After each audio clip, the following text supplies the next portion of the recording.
Daniel Wright stood frozen in the conference room doorway, watching his career unravel in real time.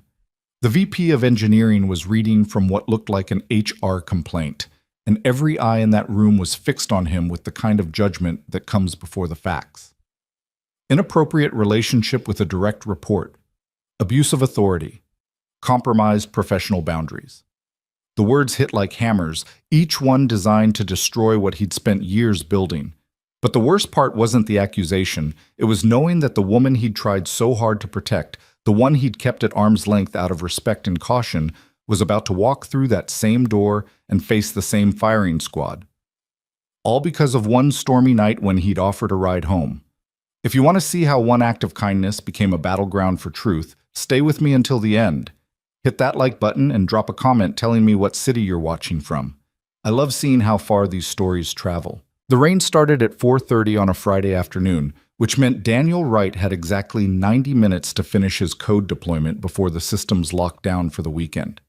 He sat in his corner of the open plan office on the 7th floor of the Cascade Tech building in downtown Portland, fingers moving across his keyboard with the kind of focused rhythm that came from 12 years of writing software. Around him, the office had already started its weekly exodus, engineers packing laptops, designers shutting down dual monitors, project managers making their escape before anyone could rope them into emergency meetings. Daniel barely noticed. His daughter Emma wouldn't be back from his ex-wife's until Sunday night, which meant he had the rare luxury of staying late without guilt gnawing at his conscience. The deployment was clean, elegant even, and he wanted to see it through properly. At 32, he'd learned that the difference between good work and great work usually came down to those extra 30 minutes most people weren't willing to give. "You're still here?" The voice came from behind him, warm with a hint of surprise. Daniel turned to find Maya Collins standing by his desk, messenger bag slung over one shoulder, hair pulled back in the same efficient ponytail she wore most days. She was 26, brilliant in the way that made senior engineers nervous, and had risen to team lead faster than anyone else in the company's history. Daniel had worked under her direction for 8 months now, and in that time he'd developed a careful respect for her capabilities and an equally careful distance from anything that might complicate their professional relationship.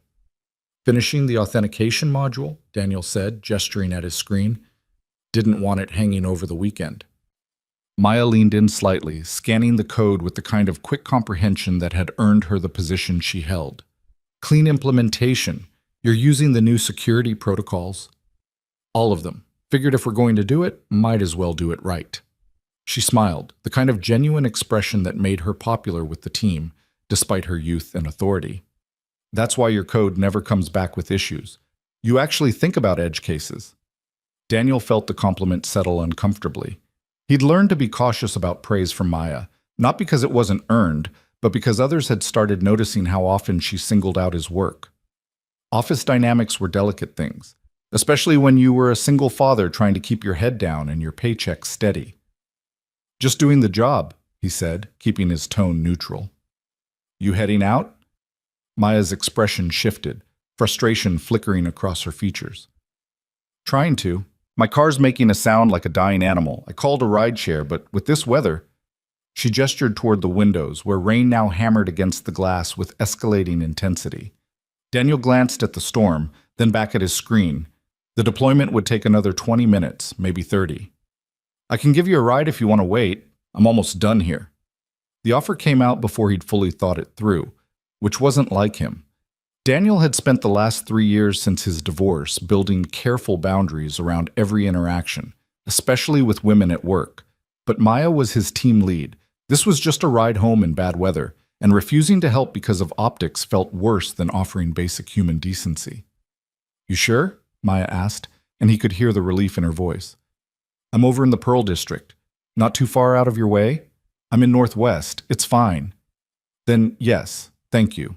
I'll wait in the lobby. Take your time with the deployment." She left, and Daniel returned to his work, trying not to think about how this simple act of courtesy was exactly the kind of thing that fed office gossip.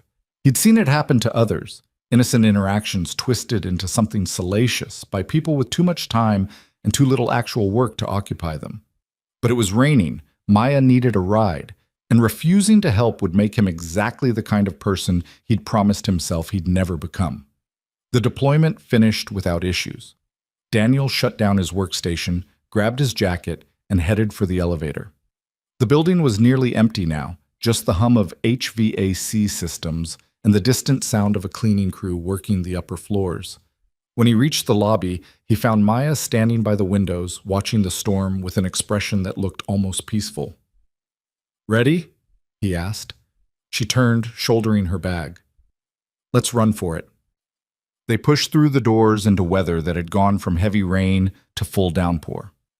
The parking garage was across a small plaza, and by the time they reached Daniel's car, a practical 6-year-old Subaru that had survived countless grocery runs and Emma's soccer practices, they were both soaked. "Christ," Maya laughed, sliding into the passenger seat and pushing wet hair out of her face. "I forgot what Portland storms were like." Daniel started the engine, cranking up the heat. "You're not from here originally?" "Bay Area, moved up 3 years ago for the job market." She pulled her seatbelt across. "You're native?" "Born and raised. Never really saw a reason to leave." He pulled out of the garage, windshield wipers working overtime against the deluge. They fell into easy conversation as Daniel navigated the downtown streets, which had transformed into rivers of brake lights and frustrated commuters. Maya asked about his background. Turned out they'd both started in computer science at state schools, both taken the long route through community college first.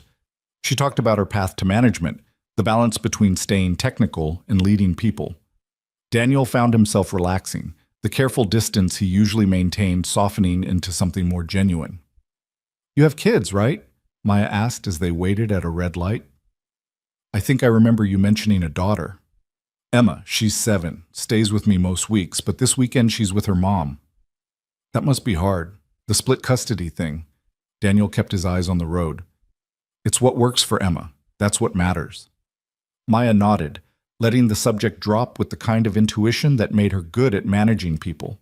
They drove in comfortable silence for a while, rain drumming on the roof, the city lights blurred and dreamy through the windshield. When they reached the Pearl District, Maya directed him to a newer building on a quiet street.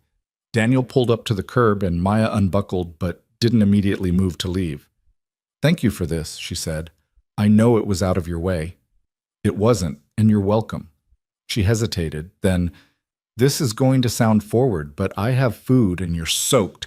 Let me at least make you dinner before you drive back. It's the least I can do." Every instinct Daniel had developed over 3 years of careful living screamed at him to decline politely and go home. This was his team lead. This was how innocent situations got complicated. This was exactly what he'd promised himself he'd avoid. But the rain was getting worse, visibility dropping by the minute. The thought of driving back across town in this weather held no appeal. And Maya was right. He was soaked, hungry, and the offer was just dinner. 2 colleagues sharing a meal after a long week. Nothing more complicated than that. "Sure," he heard himself say. "That'd be great." They ran through the rain to the building entrance, shoes squelching on polished floors as they crossed the lobby to the elevator. Maya's apartment was on the 5th floor, a clean, modern space with large windows overlooking the city. She immediately disappeared into the bedroom, returning in dry clothes with a towel and a spare shirt for Daniel. "Bathroom's down the hall if you want to change." When Daniel emerged, Maya had already started pulling ingredients from the refrigerator, vegetables, pasta, what looked like homemade sauce in a glass container. "I usually cook on Sundays," she explained, firing up the stove. "Meal prep for the week, but I made extra. Hope you like pasta." "Pasta's perfect." They fell into an easy rhythm, Maya at the stove, Daniel chopping vegetables at her direction. The apartment filled with the smell of garlic and herbs, and through the windows, the storm continued its assault on the city. They talked about work at first. Upcoming projects, team dynamics, the new VP who seemed determined to restructure everything that didn't need restructuring. But gradually the conversation drifted elsewhere. Maya told him about growing up in San Jose, the pressure to go into tech because everyone in her family worked in tech, the relief of finding out she actually loved it. Daniel talked about Emma, the careful dance of co-parenting, the fear that he was somehow failing her by not providing the intact family she deserved. "You're not failing her," Maya said firmly, draining pasta at the sink. Trust me, I grew up with parents who stayed together for the kids. It was miserable. Emma's better off with two parents who are apart and functional than together and toxic. That's what the therapist says. The therapist is right. They ate at her small dining table, the storm creating a strange intimacy. Two people sealed away from the world, sharing food and stories in the warm glow of her apartment. Daniel found himself talking more than he had in months, maybe years. There was something about Maya's directness, her lack of judgment, that made conversation feel safe. After dinner, they moved to the couch with coffee, and the conversation turned to books, movies, the small cultural touchstones that revealed character. Maya confessed to an addiction to terrible reality TV. Daniel admitted he still played video games after Emma went to bed, the same franchises he'd loved at 15. I knew there was something suspicious about you, Maya teased. You're too well adjusted. Everyone has a vice. That's mine. Late-night gaming sessions and energy drinks. Very responsible. She laughed, and Daniel realized how rarely he heard that sound at work, where Maya wore her authority like armor against any suggestion that she was too young for her position. Here, in her own space, she was just herself, sharp and funny, and surprisingly easy to be around. Around 10, Daniel checked his phone and saw 3 missed messages from his buddy Chris, probably wondering if he wanted to grab a beer. The storm hadn't let up at all. If anything, it had intensified. Maya noticed him looking at the window. It's really coming down out there. Yeah. You're welcome to wait it out, or... She paused, choosing her words carefully. The couch pulls out. If you'd rather not drive in this, you can stay. I promise it's not weird, just practical. Daniel should have said no. Every rational part of his brain knew that staying overnight at his team lead's apartment, even on a pull-out couch, even in a storm, was crossing a line that would be hard to uncross. But the alternative was driving through near-zero visibility, risking an accident, all to preserve optics that might already be complicated just by his being here at all. The couch would be great, he said, if you're sure. I'm sure. Let me get you some blankets. Maya set him up with sheets, a pillow, and a spare blanket that smelled like lavender detergent. The couch was surprisingly comfortable, the apartment quiet except for the storm. Daniel lay there in the dark, very aware that Maya was just down the hall, that this situation could be misread in a dozen different ways by anyone who knew about it. But nothing had happened. Nothing was going to happen. They were just 2 colleagues who'd shared dinner and gotten stranded by weather. That was all. That's what he told himself as he drifted off to sleep, rain still hammering against the windows, the storm showing no signs of stopping. He woke to pale morning light and the smell of coffee. Maya was already up, dressed in weekend casual, moving quietly around the kitchen. When she saw him stirring, she smiled. Morning. Coffee's fresh if you want some. Daniel sat up, running a hand through his hair. What time is it? Just after 7. Storm finally passed about an hour ago. She poured 2 mugs, brought one over. How'd you sleep? Better than I expected. He accepted the coffee, grateful. Thanks again for letting me crash. Better than you hydroplaning on the freeway. She settled into the chair across from him. You hungry? I can make eggs. You don't have to... I'm making them anyway. Scrambled, okay? They had breakfast together, the morning light soft through the windows, the city quiet and washed clean by the storm. It felt remarkably normal, like something they'd done 100 times before. Daniel found himself relaxed in a way that surprised him. The usual tension he carried, the constant calculation of how to be, how to act, how to avoid complications. Temporarily absent. After breakfast, he helped Maya clean up, then gathered his things. At the door, there was a moment of awkwardness, the kind that comes when you're not quite sure how to acknowledge that something has shifted, even if you can't name what or how. I'll see you Monday, Maya said. Monday, Daniel confirmed. He drove home through quiet streets, the storm's aftermath evident in scattered branches and small floods at intersections. His apartment felt emptier than usual when he let himself in, the silence more pronounced. He spent the rest of the weekend doing laundry, catching up on household tasks, and trying not to think too much about how easy it had been to talk to Maya, how natural it had felt to be in her space. Monday morning arrived with the usual chaos. Emma's return Sunday night had been full of stories about her weekend, breakfast had run late, and Daniel barely made it to the office by 9. The 7th floor was its typical hive of activity. Engineers huddled in conference rooms, the constant clack of keyboards, the smell of coffee and ambition. Daniel had barely settled at his desk when he noticed the looks. Subtle at first, a glance held too long, a conversation that stopped when he walked by. He tried to ignore it, diving into his email, but the feeling persisted. Something had changed in the office atmosphere, and it centered on him. At 10, Maya held her usual Monday team sync. Daniel filed in with the rest of the engineers, taking his customary seat near the back.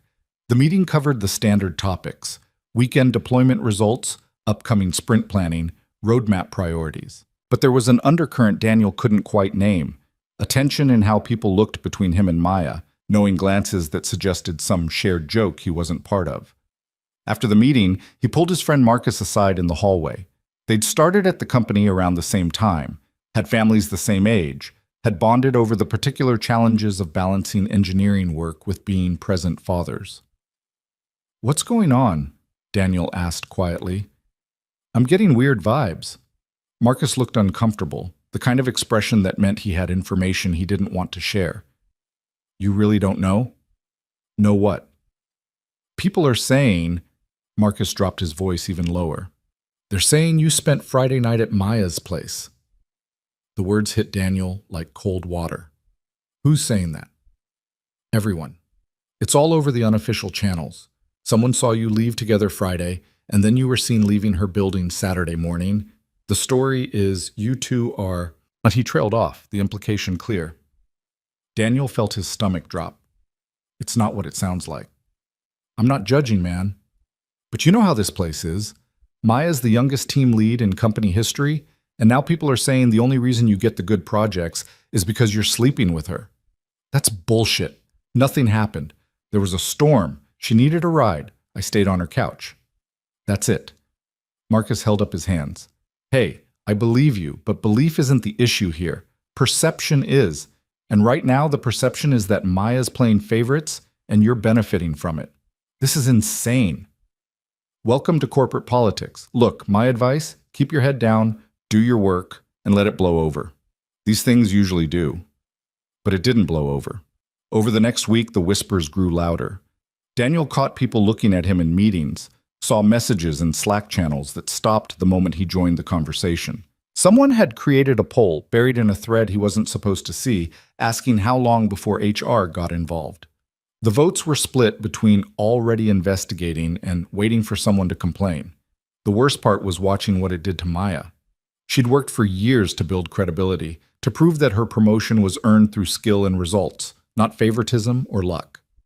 Now that credibility was being questioned, every decision she made scrutinized through the lens of the rumor. When she assigned Daniel to a high-visibility project, people assumed it was preferential treatment. When she gave feedback to another engineer, they wondered if she was harder on them because they weren't sleeping with her. Daniel tried to talk to her once, catching her after a meeting in the empty conference room. "We should address this," he said. "The rumors. Maybe if we just explain what actually happened." Maya cut him off, her expression harder than he'd ever seen it. "Explain what, Daniel? That we had dinner? That you stayed over in a storm? You think people care about the truth when the rumor is more interesting? So we just let them think what they're going to think anyway. The more we protest, the guiltier we look. Trust me on this. I've been managing perception since I was 23. The best thing we can do is be professional, deliver results, and let our work speak for itself." She left, and Daniel stood there feeling helpless. This was exactly what he'd feared, the complication he'd tried so hard to avoid. One night of ordinary human kindness had turned into a narrative he couldn't control, couldn't fight, couldn't escape. By the second week, the situation had escalated. In a sprint planning meeting, another engineer, Kevin, who'd been with the company for 6 years and clearly resented Maya's rise, made a pointed comment about how some people got better project assignments through creative networking. The room went silent. Maya's expression didn't change, but Daniel saw her jaw tighten, the smallest tell that she'd registered the hit. If you have concerns about project allocation, Maya said evenly, my door is always open for a professional discussion. I'm just saying, Kevin continued, emboldened by the audience, it seems like certain people get preferential treatment. Makes the rest of us wonder what we're doing wrong, or maybe what we're not doing after hours. Daniel felt something snap inside him. He'd spent 2 weeks keeping his head down, following Marcus's advice, letting it blow over. But it wasn't blowing over, it was getting worse, and now it wasn't just affecting him. It was undermining Maya's authority, her competence, everything she'd worked to build. That's enough. His voice came out harder than he'd intended, cutting through the room's tension. Kevin turned to him, eyebrows raised. Excuse me? You have something to say about project allocation. Say it directly, but don't hide behind insinuation and gossip like a coward. I'm not the one. Yes, you are. You and half this office have spent 2 weeks turning a ride home in a storm into some kind of scandal. Maya offered me dinner and a couch because the weather was dangerous. That's it. Nothing else happened. But even if something had, her professional decisions are based on merit, which you'd know if you spent half as much energy on your actual work as you do on office politics. The conference room had gone completely silent. Kevin's face had turned red. Whether from anger or embarrassment, Daniel couldn't tell. Maya was looking at him with an expression he couldn't read. We done here? Daniel asked, addressing the whole room now. Because I have actual work to do. He walked out, heart pounding, knowing he'd just made everything worse but unable to regret it. Some lines needed to be drawn. Some battles needed to be fought, regardless of the consequences. The consequences came faster than expected. An hour later, Daniel received a calendar invitation. Meeting with Sarah Chen, VP of Engineering, and someone from HR. Tomorrow, 2 p.m. No other details. He stared at the invitation, stomach sinking. This was it. The formal investigation, the official response to rumors that had spiraled out of control. His defense of Maya, however justified it felt in the moment, had probably just accelerated the process. That evening, Daniel picked up Emma from after-school care, listened to her chatter about playground drama and math homework, made dinner, supervised bath time, read 3 chapters of the book they were working through together. The routine was grounding, a reminder of what actually mattered. Whatever happened at work, however this situation resolved, he still had this, the small, vital world of being Emma's father. After she was asleep, he sat in his living room with a beer he didn't really want and tried to figure out his next move. He could apologize, walk back his defense of Maya, try to salvage his reputation by throwing her under the bus, but the thought made him sick. Maya hadn't done anything wrong, neither had he. The fact that simple human decency had been twisted into something ugly said more about the office culture than it did about either of them. His phone buzzed. A message from Maya. Heard about your meeting tomorrow. Mine's at 3. Want to compare notes after? Daniel typed back, Sure. Then, after a moment, I'm sorry about what I said in the meeting. Probably made things worse. Her response came quickly. You stood up for both of us. That took courage. Whatever happens tomorrow, thank you for that. Daniel read the message twice, feeling something shift in his chest. For 2 weeks, he'd been trying to navigate this situation alone, keeping distance from Maya to avoid feeding the rumors, accepting isolation as the price of prudence. But maybe that was the wrong approach. Maybe the answer wasn't to retreat from the connection they'd formed, but to face it honestly, whatever that meant. Tuesday arrived with the weight of impending confrontation. Daniel went through the morning motions, stand-up meeting, code review, the usual rhythm of engineering work, while watching the clock crawl toward 2 p.m. At 1:30, he grabbed a coffee he didn't need just to have something to do with his hands. The conference room was on the 8th floor, in the executive section Daniel rarely visited. Sarah Chen was already there when he arrived, along with Monica Rivera from HR. Both wore expressions of professional neutrality that gave nothing away. Daniel, thanks for making time, Sarah began, gesturing to a chair. I'm sure you have some idea why we asked you here. I can guess. There have been concerns raised about your relationship with Maya Collins. Given that she's your team lead, we need to understand the nature of that relationship and ensure we're maintaining appropriate professional boundaries. Daniel took a breath, choosing his words carefully. Maya gave me a ride home turned into me giving her a ride home during the storm 2 weeks ago. The weather got bad. She offered dinner. I accepted. When it became clear that driving was dangerous, she offered her couch. I slept there, left the next morning. That's the full extent of what happened. Monica made notes on her tablet. And since then?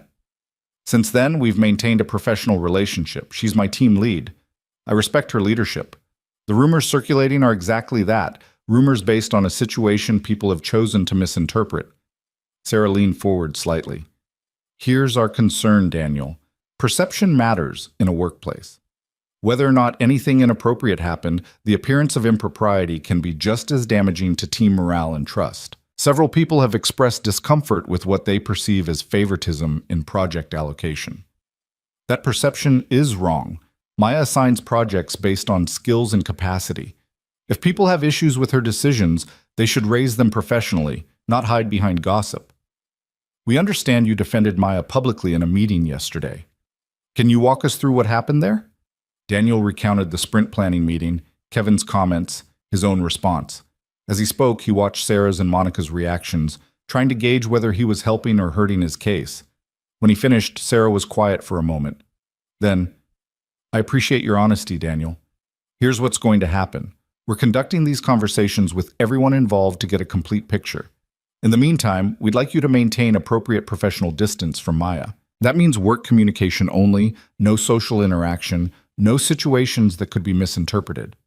So we're being punished for something that didn't happen. You're being asked to help us restore trust in the team structure. That's different. Daniel wanted to argue, to point out the injustice of being sanctioned for rumors and perception rather than actual wrongdoing. But he also understood corporate reality.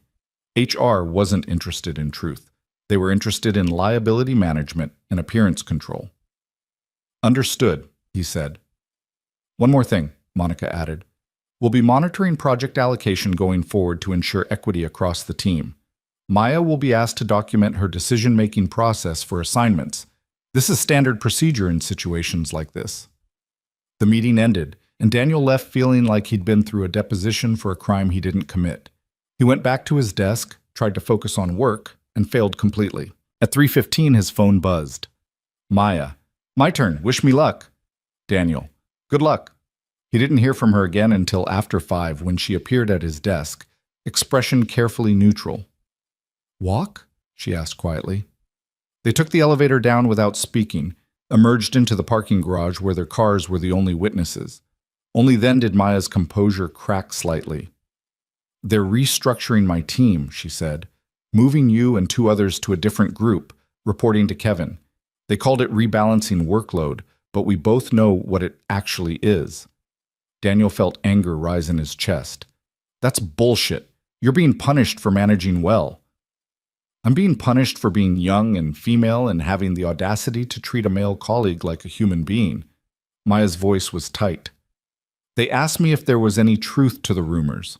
I told them the same thing you did. Then they suggested maybe I should be more careful about how my actions might be perceived. More careful. As if I haven't spent my entire career being more careful than any man would ever have to be. We should fight this. File a complaint, talk to legal, and say what?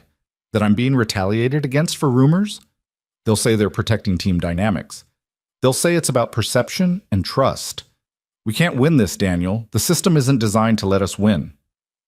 They stood there in the concrete dimness of the parking garage, 2 people whose lives had been upended by a single act of ordinary kindness, twisted into something ugly by other people's assumptions and biases. I'm sorry, Daniel said finally. This is my fault. I should have just driven home that night. Maya looked at him, something fierce in her expression. Don't apologize for being decent. That's what they want, for us to feel guilty about nothing, to internalize their bullshit. We didn't do anything wrong. Then why does it feel like we're losing? Because sometimes the right thing and the winning thing aren't the same. She pulled her keys from her bag. I need to go. I'll see you around, I guess. Maya. But she was already walking away, heels clicking on concrete, leaving Daniel alone with his anger and frustration and the growing certainty that something fundamental had broken that couldn't be easily fixed. That night, after Emma was asleep, Daniel sat at his laptop and did something he'd been avoiding. He updated his resume. Not because he wanted to leave, but because he needed to know he had options. The company had made its choice: protect perception over people, comfort over truth. He didn't know if he could keep working in a place that operated that way. His phone buzzed. A message from Maya, just 3 words. "Thank you for everything." Daniel stared at those words, feeling the weight of everything unsaid behind them. The connection they'd formed over dinner and conversation. The easy companionship that had felt so natural. The potential for something neither of them had named, but both had recognized, now crushed under the machinery of corporate politics and other people's assumptions. He typed back, "Nothing to thank me for. You deserve better than this." Her response came after a long pause. "So did you." And that was where part 1 ended. Not with resolution or victory, but with 2 people standing in the wreckage of what should have been simple, forced to reckon with a system that punished authenticity and rewarded suspicion, knowing the real battle was just beginning. The restructuring took effect the following Monday. Daniel arrived at work to find his desk had been physically moved. Not far, just 2 rows over, but far enough to make the point. His new manager, Kevin, sat in the adjacent pod, already holding court with the other transferred engineers, explaining his vision for how the team would operate under his leadership. Daniel unpacked his laptop and monitors in silence, hyper-aware of the eyes tracking his movements. The message was clear: step out of line, challenge authority, and this is what happens. You get demoted without the formal demotion, punished without official punishment, made an example of in ways that leave no paper trail for HR to worry about. "Morning, Daniel." Kevin appeared beside his new desk, coffee in hand, expression professionally pleasant in a way that didn't reach his eyes. "Got you set up okay?" "Fine." Good. Listen, I want to establish some ground rules for how we work together. I run a tight ship, clear expectations, regular check-ins, transparent communication. I think you'll find it's a much more structured environment than what you're used to." The implication hung in the air like smoke. What you're used to, meaning Maya's leadership, meaning the supposed favoritism, meaning everything the rumors had twisted into something dirty. "I'm sure I'll adapt," Daniel said evenly. "Great. We've got team sync at 9. Don't be late." Kevin walked away, and Daniel booted up his computer, trying to ignore the knot of anger in his chest. Across the office, he could see Maya's desk, her workspace unchanged but somehow diminished. She was on a call, headphones on, and didn't look his way. They hadn't spoken since the parking garage conversation 4 days ago. The directive to maintain professional distance meant they couldn't even exchange casual greetings without feeding more speculation. The 9 a.m. meeting was exactly what Daniel expected. Kevin establishing dominance, laying out processes that were mostly identical to Maya's but presented as revolutionary improvements, making it clear that things would be different now. Better. More professional. The subtext was exhausting. At his old desk 2 rows over, Maya held her own reduced team meeting. Daniel could hear her voice occasionally, that same clear authority she'd always had, now directing a smaller group on projects that had been quietly downgraded in priority. The company was systematically dismantling what she'd built, and there was nothing either of them could do about it. The morning crawled past. Daniel worked on a legacy code refactor. Important work, but nowhere near the visibility of the projects he'd been handling before. It was the kind of assignment you gave to someone you were parking, not developing. Around 11, Marcus stopped by his desk. "How's the new setup treating you?" "About as well as you'd expect." Marcus lowered his voice. "For what it's worth, most people think this whole thing is bullshit. Kevin's on a power trip, and everyone knows it. Knowing it and doing something about it are different things." "True." Marcus glanced around, then leaned in closer. "Look, I probably shouldn't tell you this, but there's talk that Maya's being considered for a position at the Seattle office. Lateral move, same title, but it gets her out of this situation." Daniel felt his stomach drop. They're forcing her out. They're giving her an exit that saves face for everyone. She gets to avoid the continued scrutiny, company gets to resolve the situation without admitting fault. Marcus straightened up as someone walked past. "Just thought you should know. In case you wanted to, I don't know. Say something before she makes a decision." After Marcus left, Daniel sat staring at his screen without seeing it. Maya leaving would solve the company's problem neatly. The source of controversy removed, team dynamics restored, everyone free to move on and pretend this had never happened. But it would also mean the rumors had won, that speaking up had consequences for the person with the least protection, that doing the right thing was less important than preserving comfortable lies. He pulled up his chat window, typed, "Can we talk?" then deleted it. What was there to say that wouldn't make things worse? They were already forbidden from normal interaction, already being watched for any sign of the relationship everyone had decided existed. Reaching out now would just confirm suspicions, give the office gossips more ammunition. But the thought of Maya leaving because of this, because of him, was intolerable. At lunch, Daniel took his sandwich to the courtyard outside the building, needing air and distance from the careful choreography of the office. He'd barely sat down when his phone rang, an unknown number. "Hello? Daniel Wright?" The voice was female, professional, unfamiliar. "Yes? This is Jennifer Martinez from TechBridge Solutions. I hope this isn't a bad time. I got your information from a mutual connection who thought you might be interested in exploring opportunities with our company." Daniel's mind raced. He hadn't sent his resume anywhere yet, had barely updated it. "I'm not sure who—" "I can't disclose the referral source, but they spoke very highly of your technical skills and leadership qualities. We're expanding our Portland office and looking for senior engineers who can grow into team lead positions. Would you be open to a conversation?" It took Daniel a moment to understand what was happening. Someone had submitted his name, someone who knew he might be looking for a way out. Marcus? Maybe. Or someone else who'd witnessed the restructuring and wanted to help quietly, without direct involvement. "I'd be open to hearing more," Daniel said carefully. "Excellent. How's Thursday at 2? We're just across the river in the Lloyd district. I'll send you a calendar invite with the address." The call ended, and Daniel sat there with his half-eaten sandwich, trying to process. An opportunity had just appeared exactly when he needed it, offered by someone who knew enough about his situation to understand why he might want to leave. The universe, it seemed, was providing an exit. But did he want one? The afternoon brought a different kind of complication. Sarah Chen, the VP who'd overseen his HR interview, stopped by his new desk with a tablet and a request. "Daniel, quick question. I'm reviewing the work you did on the authentication module last month. Can you walk me through your implementation choices?" It was a technical question, straightforward on the surface. But Daniel had been in corporate environments long enough to recognize a test when he saw one. Sarah wanted to know if the quality of his work matched the reputation, if Maya's praise had been earned or given for other reasons. He walked her through the code architecture, explaining security protocols, edge case handling, the decision-making process that had led to each implementation choice.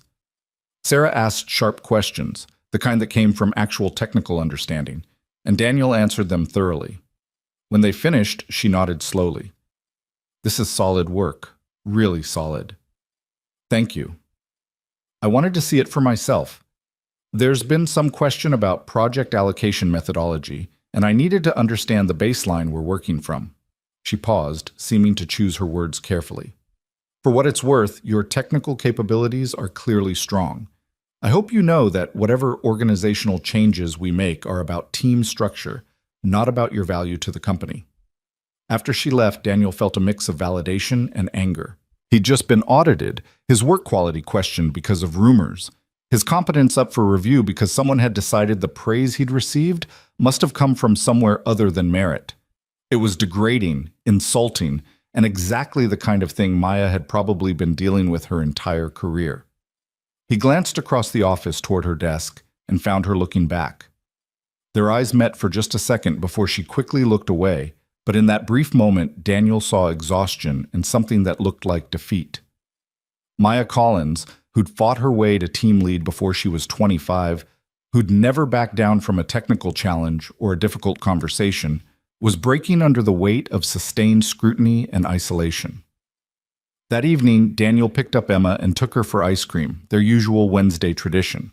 She talked about school, about the science project she was planning, about how her friend Sophia's parents were getting divorced, and how sad Sophia seemed about it. "Is Sophia okay?" Daniel asked, helping her with a dripping cone. "I think so. She said it's weird having two houses now, but she also said at least her parents don't fight anymore." Emma looked up at him with her mother's eyes. You and Mom don't fight either. I'm glad you're not mad at each other. We're not, sweetie. We just work better as friends than as married people. That's what you always say. She licked chocolate from her fingers. Do you think you'll get married again? To someone new? The question caught Daniel off guard. I don't know. Maybe someday. Why do you ask? Emma shrugged. Sophia said her dad has a girlfriend already. I was just wondering if you did too. No girlfriend, Em. Just you and me for now. Good. I like it just us. She grinned. But if you did get a girlfriend, she'd have to be really nice. And she'd have to like science, and dogs, and ice cream. Daniel laughed despite himself. That's a pretty specific list. Those are the important things, Daddy. Driving home afterward, Daniel thought about Emma's criteria. Nice, liked science, liked ice cream. Maya fit all three, he realized, then immediately pushed the thought away. That wasn't where his mind should be going. The situation was complicated enough without adding actual romantic feelings to the mix. But the thought lingered as he helped Emma with homework, as he made dinner, as he went through the evening routine. He'd spent 2 weeks telling everyone that nothing had happened between him and Maya, that the connection was purely professional. But sitting in the parking garage last week, watching her try not to crack under pressure she didn't deserve, he'd felt something that went beyond workplace respect or friendly concern. He'd felt protective, drawn to her, wanting to fix this for her in ways that had nothing to do with professional courtesy. And maybe that was the real problem. Maybe everyone else had seen something he'd been carefully not looking at. Maybe the rumors were wrong about what had happened, but right about what could have happened, given different circumstances and fewer complications. Thursday morning arrived with rain again, a lighter version of the storm that had started everything. Daniel drove to his interview at TechBridge Solutions, curious despite himself. The office was sleek and modern, the kind of place that spent money on standing desks and espresso machines, and signaled that they valued their employees. Jennifer Martinez was early 40s, sharp in the way good recruiters are, and she made her pitch efficiently. Senior engineer position, path to team lead within 18 months, competitive salary plus equity, better work-life balance than the larger tech companies. They were building something new, something lean, and they wanted people who could grow with the company rather than coast on established processes. Can I ask what's prompting you to explore options? Jennifer asked. Your current company has a good reputation. Daniel chose his words carefully. I've been there 5 years. I'm ready for new challenges and more growth opportunity. And there's no growth opportunity where you are? Let's say the environment has become less conducive to the kind of work I want to be doing. Jennifer nodded, not pressing further. She was good at reading between lines. Well, we'd love to bring you back for a technical interview with the team. How's next Tuesday? Tuesday works. Driving back to the office afterward, Daniel felt something unexpected. Hope. The possibility of starting fresh somewhere that didn't have preconceptions about him, where he could build a reputation on merit rather than defend against rumors. It was appealing in a way that surprised him. But leaving would also mean abandoning Maya to face the consequences alone. The thought sat uncomfortably. Back at his desk, Daniel found a calendar invitation waiting, one-on-one with Kevin, tomorrow at 3. No agenda listed. He accepted it with a sense of foreboding that proved justified when the meeting actually happened. Kevin's office was small, but deliberately staged. Awards on the wall, technical certifications, a bookshelf full of leadership titles that looked more decorative than read. He gestured for Daniel to sit, then settled behind his desk with the air of someone about to deliver difficult news. How are you settling into the new team structure? Fine, Daniel said neutrally. Good. I wanted to check in because I know transitions can be rough. Kevin leaned back in his chair.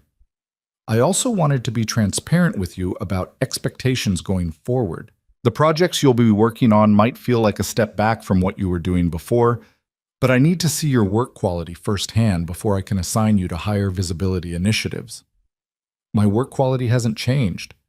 I'm sure it hasn't, but there's been some concern about how project allocation was handled previously, and I need to establish my own baseline.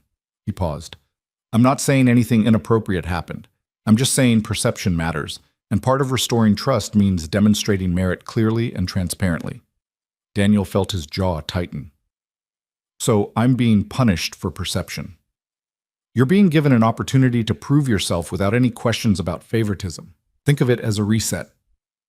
A reset that involves doing junior-level work despite 5 years of experience and a track record of solid results. Kevin's expression hardened slightly. Your track record is exactly what's in question. I'm offering you a chance to rebuild credibility. I'd suggest you take it seriously. The meeting ended shortly after, and Daniel left feeling like he'd been warned. Play along, keep your head down, accept the demotion that wasn't officially a demotion, or face consequences that would be harder to recover from. He went back to his desk and immediately pulled up his email to Jennifer Martinez, confirming the Tuesday interview. Whatever loyalty he'd felt to the company was eroding fast. That weekend, Daniel took Emma to her soccer game, watched her score a goal that had her beaming with pride, and tried to be present in the moment rather than dwelling on work frustrations. Sunday evening, after Emma had gone to bed, he opened his laptop and found himself scrolling through LinkedIn, looking at Maya's profile not because he needed to, but because he wanted to know she was okay. Her status hadn't changed. No announcement about moving to Seattle, no indication she was job hunting. But there was a new recommendation from one of the senior engineers on her old team, praising her technical leadership and mentorship. A small act of professional defiance, publicly stating what the office politics wanted to erase. Daniel added his own recommendation. Brief, factual, focused entirely on her technical and leadership capabilities. It would probably fuel more speculation, but he was past caring about that. Maya deserved to have her competence acknowledged, even if the company was trying to push her out. Monday brought an unexpected development. Sarah Chen called an all-hands meeting for the engineering department, rare enough that people actually showed up on time. She stood at the front of the large conference room, waiting for everyone to settle before speaking. I want to address some concerns that have been brought to leadership's attention regarding team restructuring and project allocation. Over the past 3 weeks, we've made organizational changes that were intended to improve team balance and growth opportunities. However, we've also become aware that these changes may have created perceptions of unfairness or retaliation. The room was dead silent. Daniel saw Maya sitting near the back, expression carefully neutral. Sarah continued, "Effective immediately, we're implementing a more transparent project assignment process. All high-visibility projects will go through a review committee rather than individual team leads. We're also establishing clear criteria for promotions and leadership opportunities, with documentation requirements to ensure decisions are merit-based and equitable." It was corporate speak for, "We know we screwed up but won't admit it directly." The new processes would create more bureaucracy, more oversight, more documentation requirements, all because 2 people had shared dinner during a storm and other people had decided to make it something it wasn't. After the meeting, Daniel caught Maya in the hallway. They hadn't spoken directly in over a week, but he needed to know if she was okay. "Hey," he said quietly. "Hey, yourself." She looked tired, the kind of exhaustion that came from sustained stress rather than lack of sleep. That meeting was something. That meeting was damage control. They're worried about liability now that it's obvious what they did. Maya glanced around, making sure they weren't overheard. "I got offered the Seattle position, officially. They want an answer by Friday." "Are you going to take it?" "I don't know. Part of me wants to stay and fight, prove I can't be pushed out. But another part is just tired, Daniel. Tired of being watched, tired of having every decision questioned, tired of feeling like I'm representing all women in tech every time I make a mistake or face criticism. You shouldn't have to leave because of this. Maybe not. But staying means more of this, more scrutiny, more whispers, more isolation. At least in Seattle, I'd get a fresh start." She met his eyes. "What about you? I heard you had an interview at TechBridge." Word travels fast. Office gossip is extremely efficient when it wants to be. A ghost of her usual humor flickered across her face. "Are you leaving?" "I have a second interview Tuesday. Don't know if I'll take it if they offer." They stood there in the hallway, 2 people whose lives had become unexpectedly entangled, trying to figure out how to navigate a situation neither had asked for but both were stuck in. "I saw your recommendation on LinkedIn," Maya said. "Thank you for that. Just stating facts. Facts that could make your situation more complicated." "I'm already complicated. Might as well be honest about it." Maya smiled, sad and genuine. "I wish we'd met in a different context. Different company, different circumstances. I think we could have been good friends. We still can be, after all this settles. You think it settles? Eventually. Nothing stays dramatic forever. That's optimistic of you. She checked her watch. I should get back. But Daniel, whatever you decide about TechBridge, do what's right for you and Emma. Don't stay out of some misplaced loyalty to me or this company. You deserve better than what you're getting here. She walked away before he could respond, leaving Daniel alone with the weight of decisions he hadn't expected to be making. Stay and fight a battle that seemed increasingly unwinnable, or leave and start fresh somewhere that didn't carry all this baggage. That night, he called his ex-wife Rachel. They'd maintained a cordial co-parenting relationship, and she'd always been someone he could talk through difficult decisions with. I'm thinking about changing jobs, he told her after the usual updates about Emma, because of what's been happening at work. Daniel had given her the broad strokes of the situation, enough that she understood without all the complicated details. Partly, but also because I'm not sure I want to work somewhere that handles conflict this way. What does Emma think? She doesn't know yet. I wanted to talk to you first. Rachel was quiet for a moment. You know what I think? I think you've spent 3 years making every decision based on what's safe and stable for Emma, which is admirable, but it's also a prison. Maybe it's time to make a choice based on what you actually want. What I want is to do right by my daughter. And you are. You're an amazing father, but you're also allowed to be a person who has needs and wants outside of parenting. If this job is making you miserable, Emma will feel that eventually. Kids are perceptive. So you think I should leave? I think you should do whatever lets you sleep at night. And I think maybe you should also figure out what's actually bothering you about this whole situation. What do you mean? I mean, is it the job that's the problem?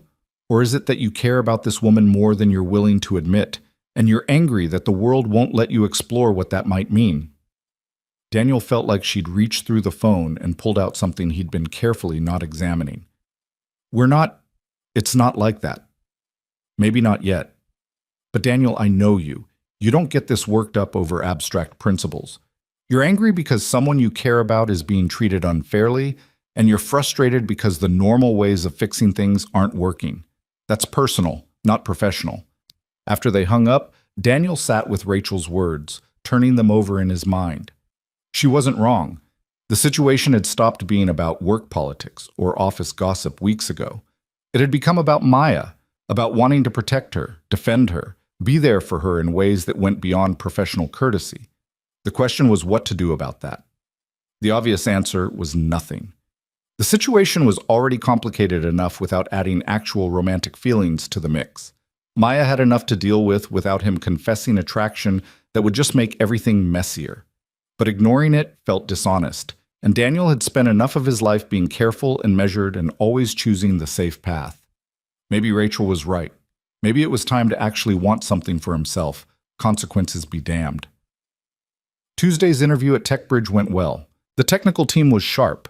The problems they were working on were interesting, and the culture seemed genuinely collaborative rather than performatively so. They made an offer that afternoon. Senior engineer position, salary bump, equity package, start date flexible. Daniel asked for a week to think about it. Wednesday evening, he was making dinner when his phone rang. Maya's name on the screen. "Hey," he answered, surprised. They'd barely communicated since the hallway conversation. "Hey, sorry to call out of the blue. Are you busy?" "Just cooking. What's up?" I turned down the Seattle position. Daniel set down the wooden spoon he'd been using. "You did?" "I did. I talked to a friend who's a lawyer, got some advice about documentation and retaliation claims, and I decided I'm not running. If they want me gone, they can fire me. But I'm not leaving because rumors and weak leadership made them uncomfortable." Pride and concern warred in Daniel's chest. That takes guts. Or stupidity. Haven't decided which yet. She paused. "I also wanted to tell you that I think you should take the TechBridge job if they offered it." "How did you—" "Marcus told me. He's worried about you." Her voice softened. "I'm worried about you too. You're talented, Daniel, and you deserve to work somewhere that recognizes that without asterisks and conditions. Don't let what happened here trap you." "What if I don't want to leave?" "Then you're as stubborn as I am." which I respect but don't necessarily recommend. Daniel took a breath. Maya, can I ask you something? Sure. If none of this had happened, no rumors, no restructuring, no complications, would you have wanted to grab coffee sometime outside of work? The silence on the other end stretched long enough that Daniel started to regret asking. Then Maya spoke, voice careful. Yes, I would have, but Daniel, I know, the timing is terrible. The situation is complicated. I'm probably making everything worse by even bringing it up. You're not making it worse. You're just saying what we've both been not saying for weeks now. She sighed. But you're right about the timing. Even if I wanted to, which I do, we can't. Not now. Not while everyone's watching and waiting for us to confirm their assumptions. So what do? We survive this. We do our jobs well. We let the dust settle. And then maybe, when things calm down and we're not under a microscope, we figure out if there's something worth exploring. Her voice carried a note of determination mixed with regret. But we do it right. Not hidden, not apologetic. Out in the open when it won't cost us everything we've worked for. It was the most honest conversation they'd had since the storm, and it left Daniel feeling both hopeful and frustrated. There was something there. They'd both acknowledged it, but the world wasn't going to make it easy. Okay, he said. We wait. We wait, Maya agreed. And in the meantime, seriously consider that job offer. I'll still be here if you decide to stay, but I'll also understand if you need to go. After they hung up, Daniel stood in his kitchen with half-made dinner cooling on the stove, feeling like something fundamental had shifted. The situation was still complicated. The office was still toxic. The rumors were still destructive. But for the first time in weeks, he felt like he and Maya were facing it together rather than separately. And maybe that was enough to build on when the time was right. The decision to turn down TechBridge came easier than Daniel expected.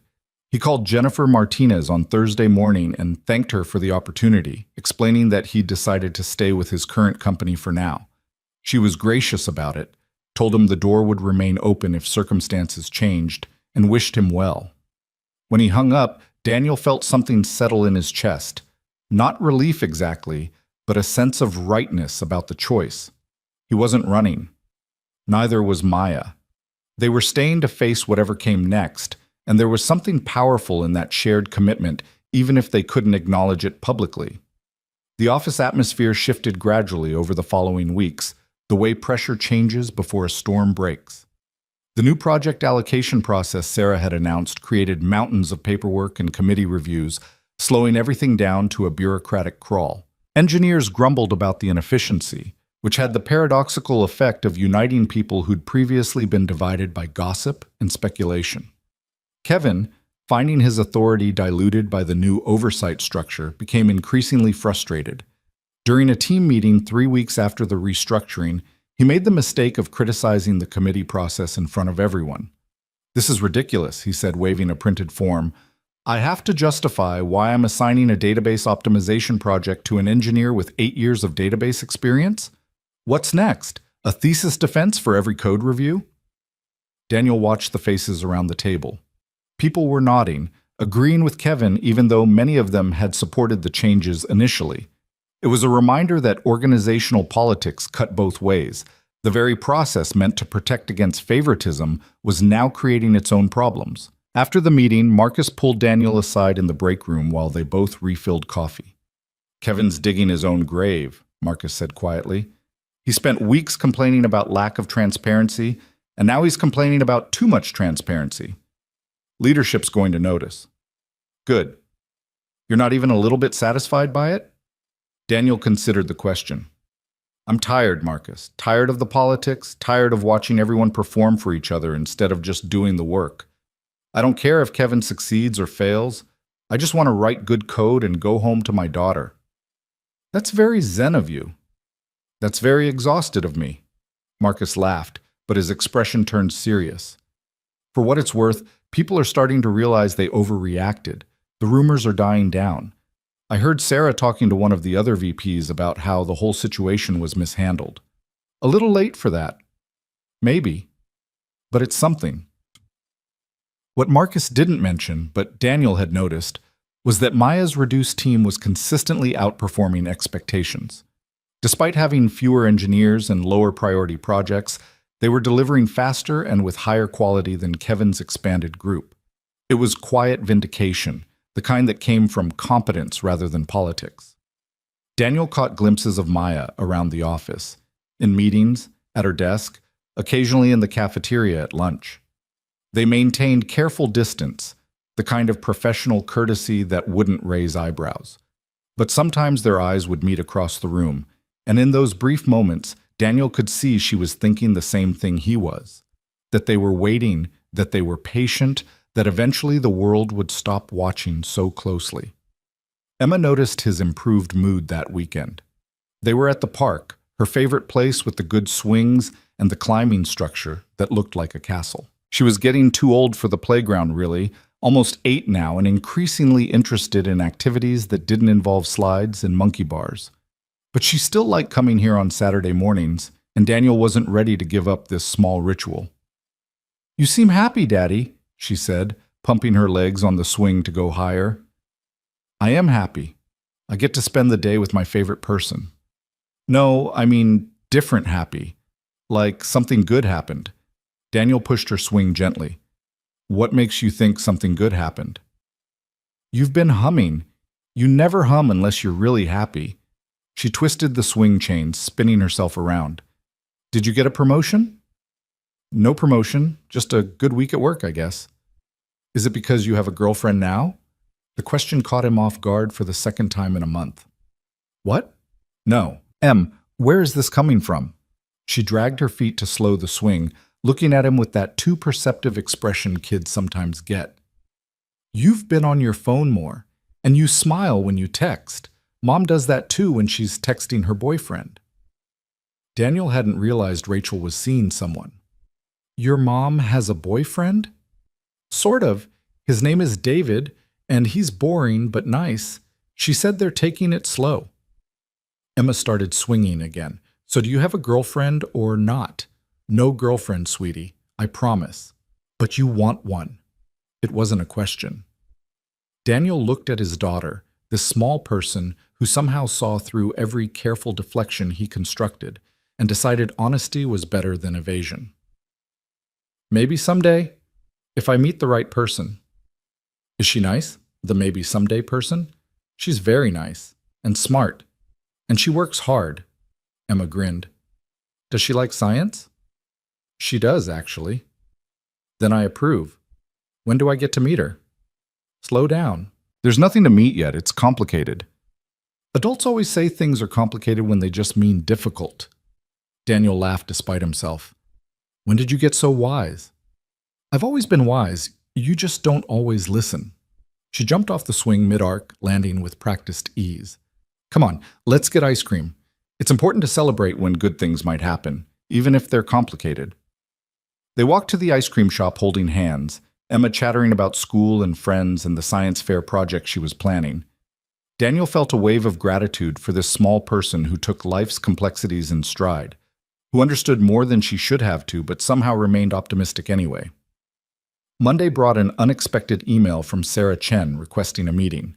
Daniel's first instinct was defensive. More questions, more audits, more justifications for work that spoke for itself. But when he arrived at her office that afternoon, Sarah's demeanor was different from their previous interactions. "Close the door," she said, gesturing to a chair. Daniel sat, wary. "I'm not going to waste your time with small talk," Sarah began. "I brought you in here to apologize." That was the last thing Daniel expected. "Apologize for what?" "For how we handled the situation with you and Maya. We got spooked by rumors and made organizational changes based on perception rather than performance. That was wrong, and it created exactly the kind of toxic environment we claim to be against." She leaned back in her chair. "I've been reviewing team metrics for the past month. Your work quality hasn't dropped despite the reassignment.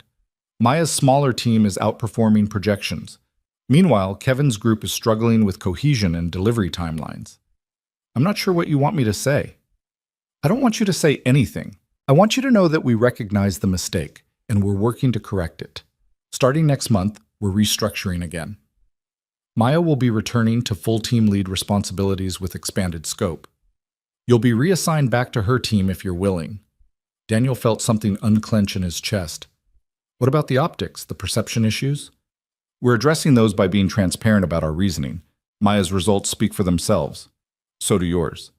We should have trusted that from the beginning instead of letting gossip drive decision-making. Sarah met his eyes directly. I can't undo the past few weeks, but I can make sure it doesn't happen again. If you're willing to give us another chance. Does Maya know about this? I'm meeting with her after you. I wanted to talk to you first because I know you had a job offer from TechBridge. If you've changed your mind about staying, I need to know now so we can plan accordingly. Daniel thought about it for maybe 3 seconds. I'm staying. And yes, I'm willing to move back to Maya's team. Good. That's good. Sarah stood, extending her hand.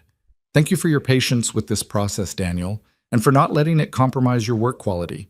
That took professionalism a lot of people wouldn't have managed.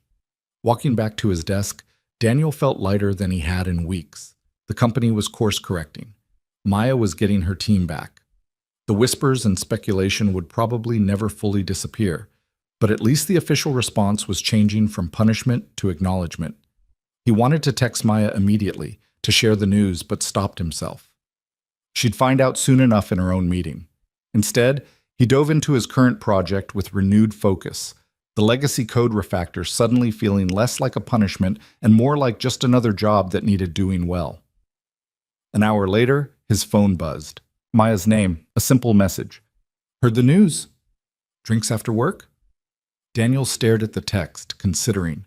They'd been so careful for weeks, maintaining distance, avoiding any situation that could be misinterpreted. But Sarah's apology had shifted something. The company was admitting fault, which meant the narrative was changing. Maybe it was time to stop hiding. He typed back, "Where and when?" That place on Morrison, 6:30. The bar was a quiet spot near the waterfront, the kind of place professionals went for after-work decompression without the scene of the louder downtown establishments.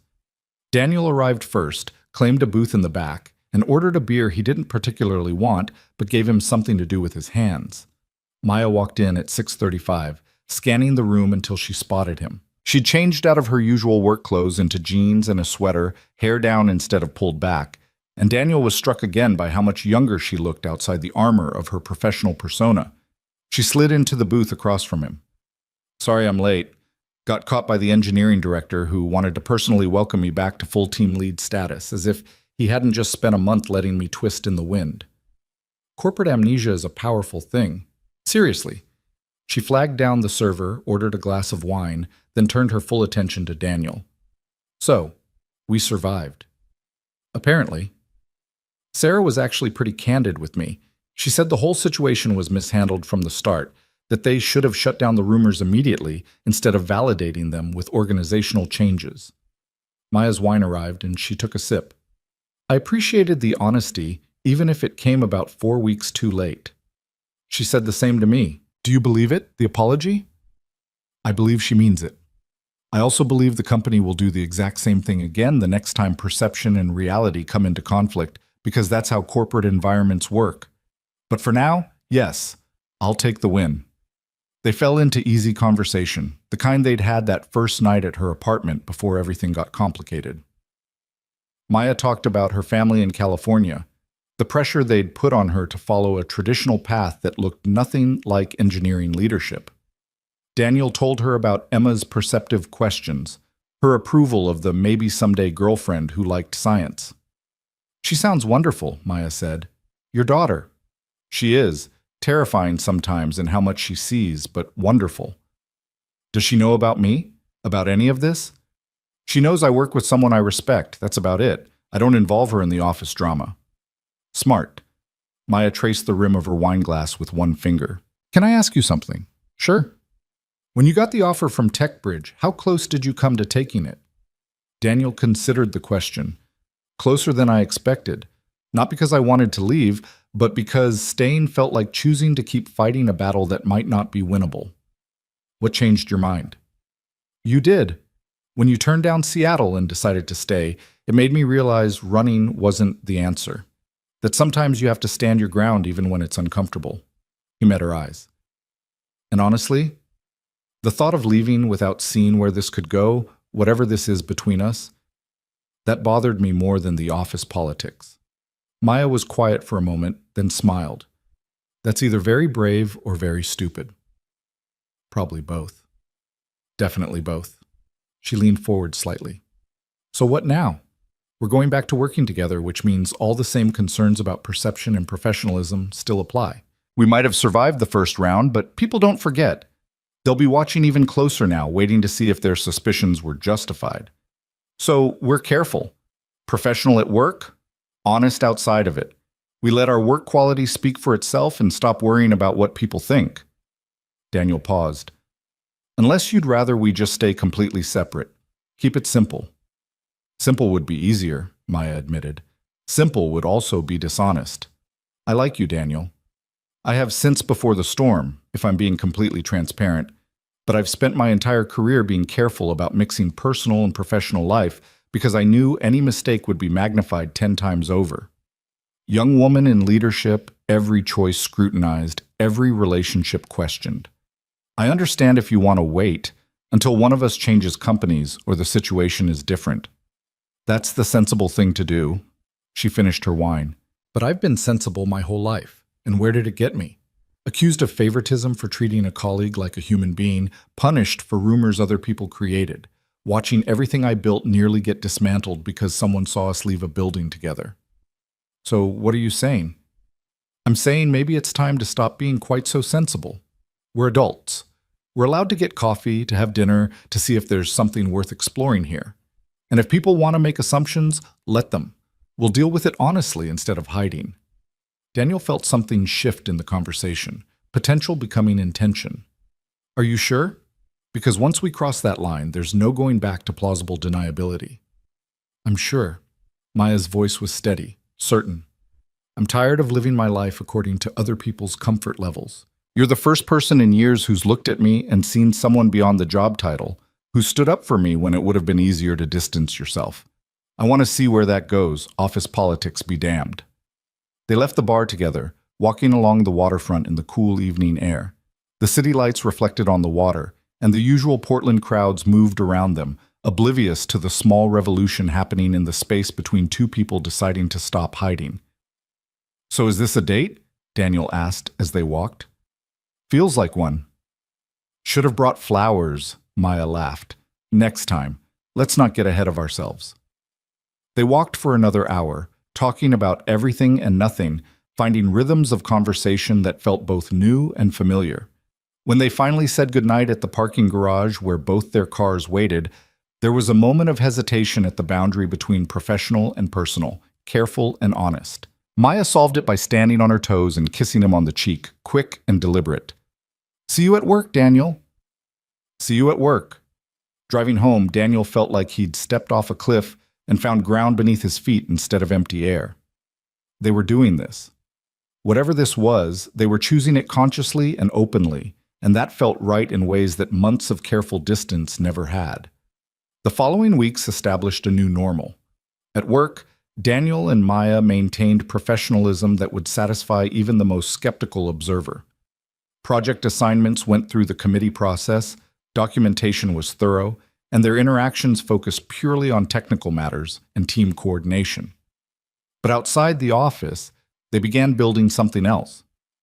Coffee on Wednesday mornings before work at the place near Maya's apartment, lunch on Saturdays at the farmer's market downtown, a movie on a Thursday evening when Emma was with Rachel. Small, deliberate steps toward understanding each other beyond the crisis that had brought them together. Daniel found himself impressed by Maya in new ways. She was funny when she let her guard down, with a dry sense of humor that caught him off guard. She was passionate about cooking, experimenting with recipes the way she approached code problems, systematically testing variables until she found the optimal solution. She was thoughtful about the world in ways that went beyond technical intelligence, asking questions that made him reconsider assumptions he hadn't known he was making. Do you think we're moving too slow? Maya asked one Saturday over Vietnamese food at a place she'd discovered in southeast Portland. Too slow for what? I don't know. Normal relationship progression? We've been doing this for 5 weeks and we haven't even had a proper kiss yet. Daniel smiled. We're making up our own timeline. Doesn't have to match anyone else's expectations. That's very diplomatic of you. I'm also terrified of screwing this up by rushing. That's more honest. She reached across the table, taking his hand. For the record, I'm terrified too. Of rushing, of not rushing enough, of the office finding out and starting the whole nightmare over again. They're going to find out eventually. Portland's not that big, and we work in the same building. I know, I'm just trying to build something solid first, something that can withstand the scrutiny when it comes. She squeezed his hand. Is that okay? The slowness? More than okay. I've got Emma to think about too. Can't just bring someone into her life without being sure it's going somewhere. Do you think it's going somewhere? Daniel looked at her, this brilliant, complicated woman who'd somehow become essential to his life in a matter of months. Yeah, I do. The kiss happened 2 weeks later, on Maya's couch, after they'd cooked dinner together and were halfway through a movie neither was paying attention to. It was soft and tentative and tasted like the wine they'd been drinking, and when they broke apart, Maya was smiling.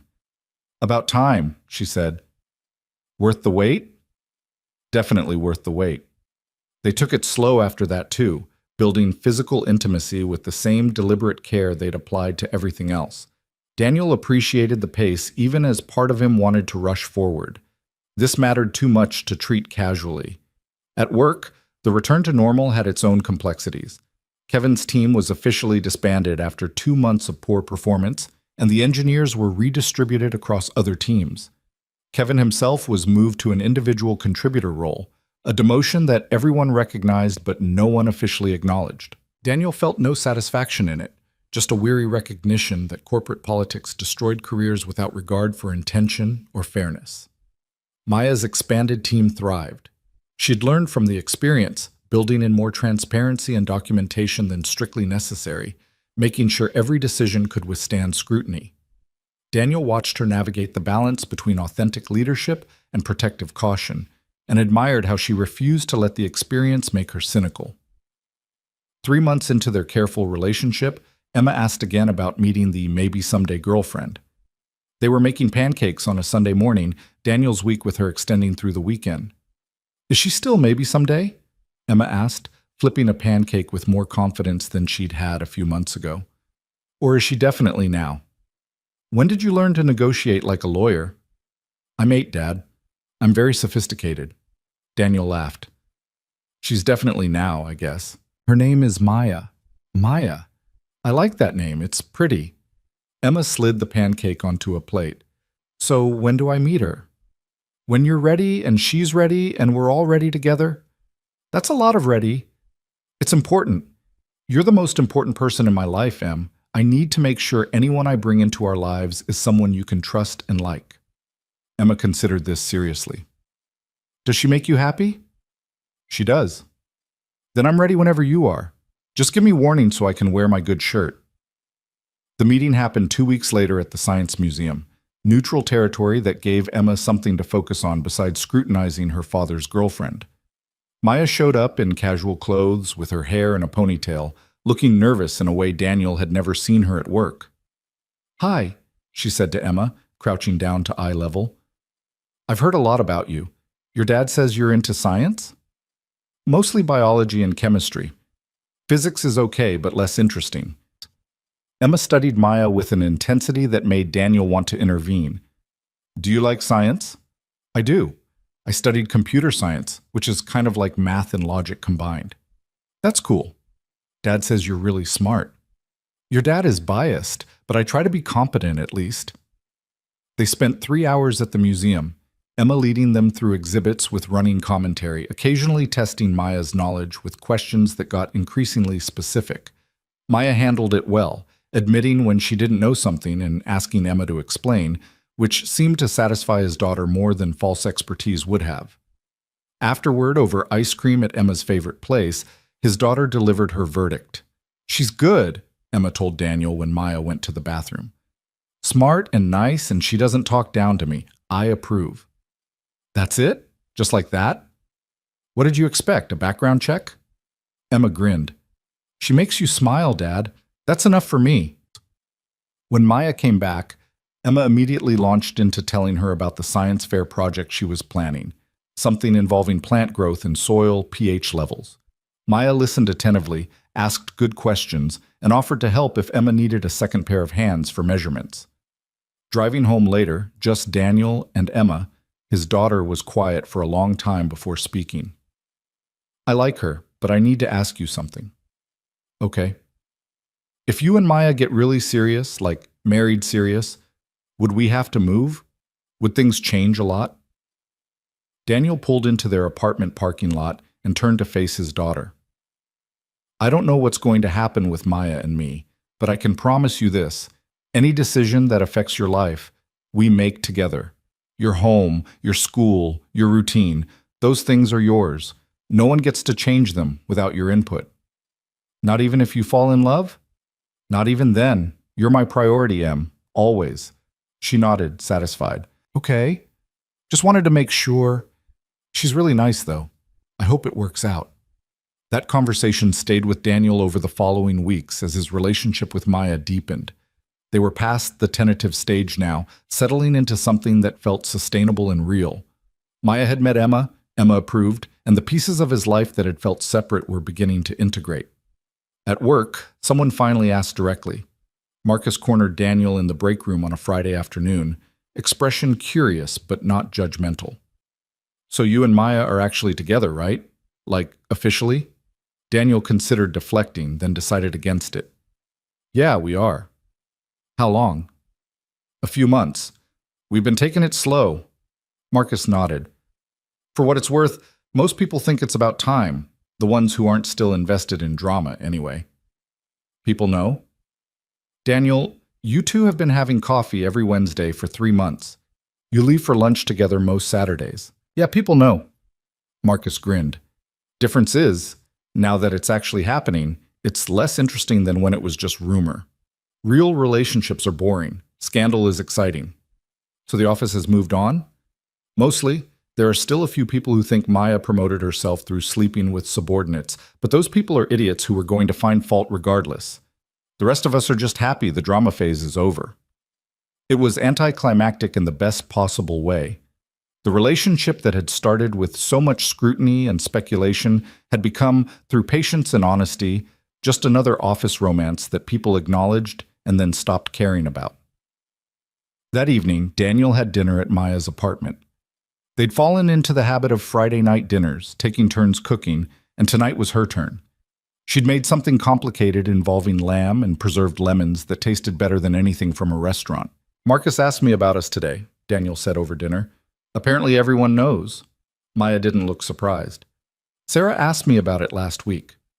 Very carefully, very professionally, she wanted to make sure there were no conflicts of interest or concerns about team dynamics. "What did you tell her?" "That we're together, that it started after the restructuring, and that we're being careful to maintain professional boundaries at work." She seemed satisfied. Maya took a sip of wine. "I also told her that if anyone had concerns about favoritism or professionalism, they should document specific instances rather than relying on vague feelings." "Very official of you." "I learned my lesson about letting rumors go unchallenged. This time, if people want to question my leadership, they can bring evidence or stop talking." Daniel reached across the table, taking her hand. "I'm proud of you for not letting them make you smaller." "I'm proud of us for not running when it would have been easier." She squeezed his hand. "Do you ever think about how different things would be if you just called that ride share for me? If you hadn't offered me a ride?" "Sometimes. But then I think we would have found our way to each other eventually. Maybe later, maybe under different circumstances, but eventually." "That's romantic of you." "I have my moments." Maya smiled, then her expression turned more serious. "I need to tell you something. I got offered a director position. It would mean moving to the business intelligence division. Completely different reporting structure from engineering." Daniel felt his stomach drop. "When?" "They approached me this week. It's a good opportunity. Bigger scope, better title, significant raise. But it would also mean I'm not your direct manager anymore, which removes a lot of the complications we've been navigating. Do you want it, the director role?" "I don't know. Part of me does. It's career advancement, new challenges, proving I can lead beyond just technical teams. But another part feels like I'd be running again, choosing safety over where I actually want to be. Where do you want to be? Maya met his eyes. Honestly, I want to keep leading engineering teams. I want to build products and mentor engineers and solve technical problems. The director role is prestigious, but it's more management and less hands-on. I think I'd miss the work. Then don't take it. Even if it means we keep dealing with perception issues? We've been dealing with perception issues for months. We're good at it now. Daniel stood, moving around the table to pull Maya to her feet. Take the job if you want the job. Don't take it to make our relationship easier. We'll figure that part out regardless. She wrapped her arms around him, resting her head against his chest. When did you get so wise? I have a very sophisticated 8-year-old who keeps me honest. They stood like that for a long moment, the dinner getting cold on the table, the Portland evening settling into night outside her windows. Daniel thought about how far they'd come from that first stormy Friday, from simple kindness twisted into scandal to this solid, honest thing they'd built together through patience and courage. Maya pulled back slightly, looking up at him. I'm not taking the director job, you're right. I'd miss the technical work. And I'm tired of letting other people's discomfort make my decisions for me. You're sure? I'm sure. She kissed him, slow and deep. Now, can we stop talking about work? I have plans for the rest of this evening that don't involve organizational charts. Daniel laughed. What kind of plans? The kind that involve significantly less talking and much more of this. She kissed him again, and Daniel let himself sink into the moment, into the certainty that they'd found something worth fighting for and were strong enough to keep it. The rest of that evening unfolded with the kind of easy intimacy that comes from months of patient building. They finished dinner, eventually, moved to the couch with wine and conversation that ranged from work frustrations to childhood memories to the small observations about life that people share when they're learning each other's landscapes. Around midnight, Daniel reluctantly pulled himself away, knowing he had Emma in the morning and wanting to be present for her rather than exhausted. Text me when you get home, Maya said at the door, a ritual they'd established early on. Always do. The drive back to his apartment took 20 minutes through quiet streets, Portland settling into its late-night rhythm. Daniel found himself thinking about Maya's decision to turn down the director position, about what it meant that she'd chosen to stay where she was, despite the complications it created for them. It would have been easier to take the promotion, to remove the power dynamics that made some people uncomfortable, to start fresh in a different division where their relationship wouldn't raise eyebrows. But Maya had chosen the harder path, the honest one, just like she'd chosen to stay when Seattle offered an escape, just like she'd chosen to fight rather than accept being pushed out. Daniel was beginning to understand that this was who Maya was at her core. Someone who didn't run from difficult situations, who faced challenges directly even when retreat would be simpler. It was one of the things he loved about her. The thought stopped him as he parked in his building's garage. Love. He hadn't let himself think that word yet, had been careful to keep his feelings categorized as strong attraction, deep respect, genuine affection. But sitting there in his car at midnight, he had to admit the truth to himself. He was falling in love with Maya Collins, and probably had been since before he was willing to acknowledge it. The question was what to do about that realization. Saturday morning arrived with Emma's boundless energy, her excitement about the science fair project reaching new heights. Maya had offered to help with measurements that afternoon, and Emma had been counting down the hours since the invitation was extended. Is Maya coming at 2 or 3? Emma asked for the 4th time over breakfast. 2, like I've told you the last 3 times you asked. I just want to make sure. We have a lot to do. Emma was surrounded by notebooks filled with observations about the bean plants she'd been growing under different soil, pH conditions. Do you think she'll be impressed by my data collection? I think she'll be impressed by how thorough you are. Good, because I've been very scientific about this. Emma looked up from her notes, expression suddenly serious. Dad, can I ask you something? Always. Are you going to marry Maya? Daniel nearly dropped the coffee mug he'd been refilling. That's a big question for a Saturday morning. You didn't answer it. That's because I don't know the answer yet. We haven't talked about marriage. But you love her, right? There it was again, that word, this time coming from his 8-year-old daughter who saw things he tried to keep hidden. What makes you think that? You look at her the way you used to look at Mom, but happier, and you smile more when you talk about her. Emma returned to her notes, matter of fact. I think you should marry her. She's nice, and she likes science, and she doesn't treat me like I'm a little kid. Marriage is complicated, Em. There's a lot to think about. Adults always say that, but it seems simple to me. You love someone, they love you back. You decide to be together. The rest is just details. Daniel wished life actually worked with that kind of clarity, but he also recognized the truth in Emma's simplified version. At its core, relationships really were that straightforward. The complications came from letting fear and practicality override what the heart already knew. Maya arrived at 2 exactly, carrying a bag of supplies she'd picked up from a craft store. Emma immediately dragged her over to the array of bean plants lined up on the apartment balcony, launching into an explanation of her methodology that was impressively detailed for someone her age. So, I've been testing 4 different pH levels, Emma explained, showing Maya her handwritten charts. Each group has 5 plants, and I measure their height every 3 days. I also track leaf count, stem thickness, and any discoloration or abnormalities. Maya examined the data seriously. This is really solid experimental design. Have you controlled for other variables, light exposure, water amount? All the plants get the same amount of water on the same schedule, and they're all on the same balcony, so the light is consistent. Emma beamed at the validation. I even rotate their positions every week, so no plant gets an advantage from being in a better spot. That's brilliant. You're going to do really well at the science fair. They spent the next 2 hours taking measurements, recording data, and helping Emma create visual aids for her presentation. Daniel watched from the kitchen while ostensibly preparing snacks, struck by how natural Maya was with his daughter. She didn't condescend or oversimplify, treated Emma's project with the same seriousness she'd bring to a work presentation, and somehow knew exactly when to lead and when to let Emma figure things out herself. Your daughter is extraordinary, Maya said later after Emma had gone to her room to organize her notes. They were sitting on the couch, close but not touching, aware that Emma could emerge at any moment. She likes you too. Asked me this morning if I was going to marry you. Maya's eyebrows rose. That's direct. She's 8. Subtlety isn't her strong suit yet. Daniel paused.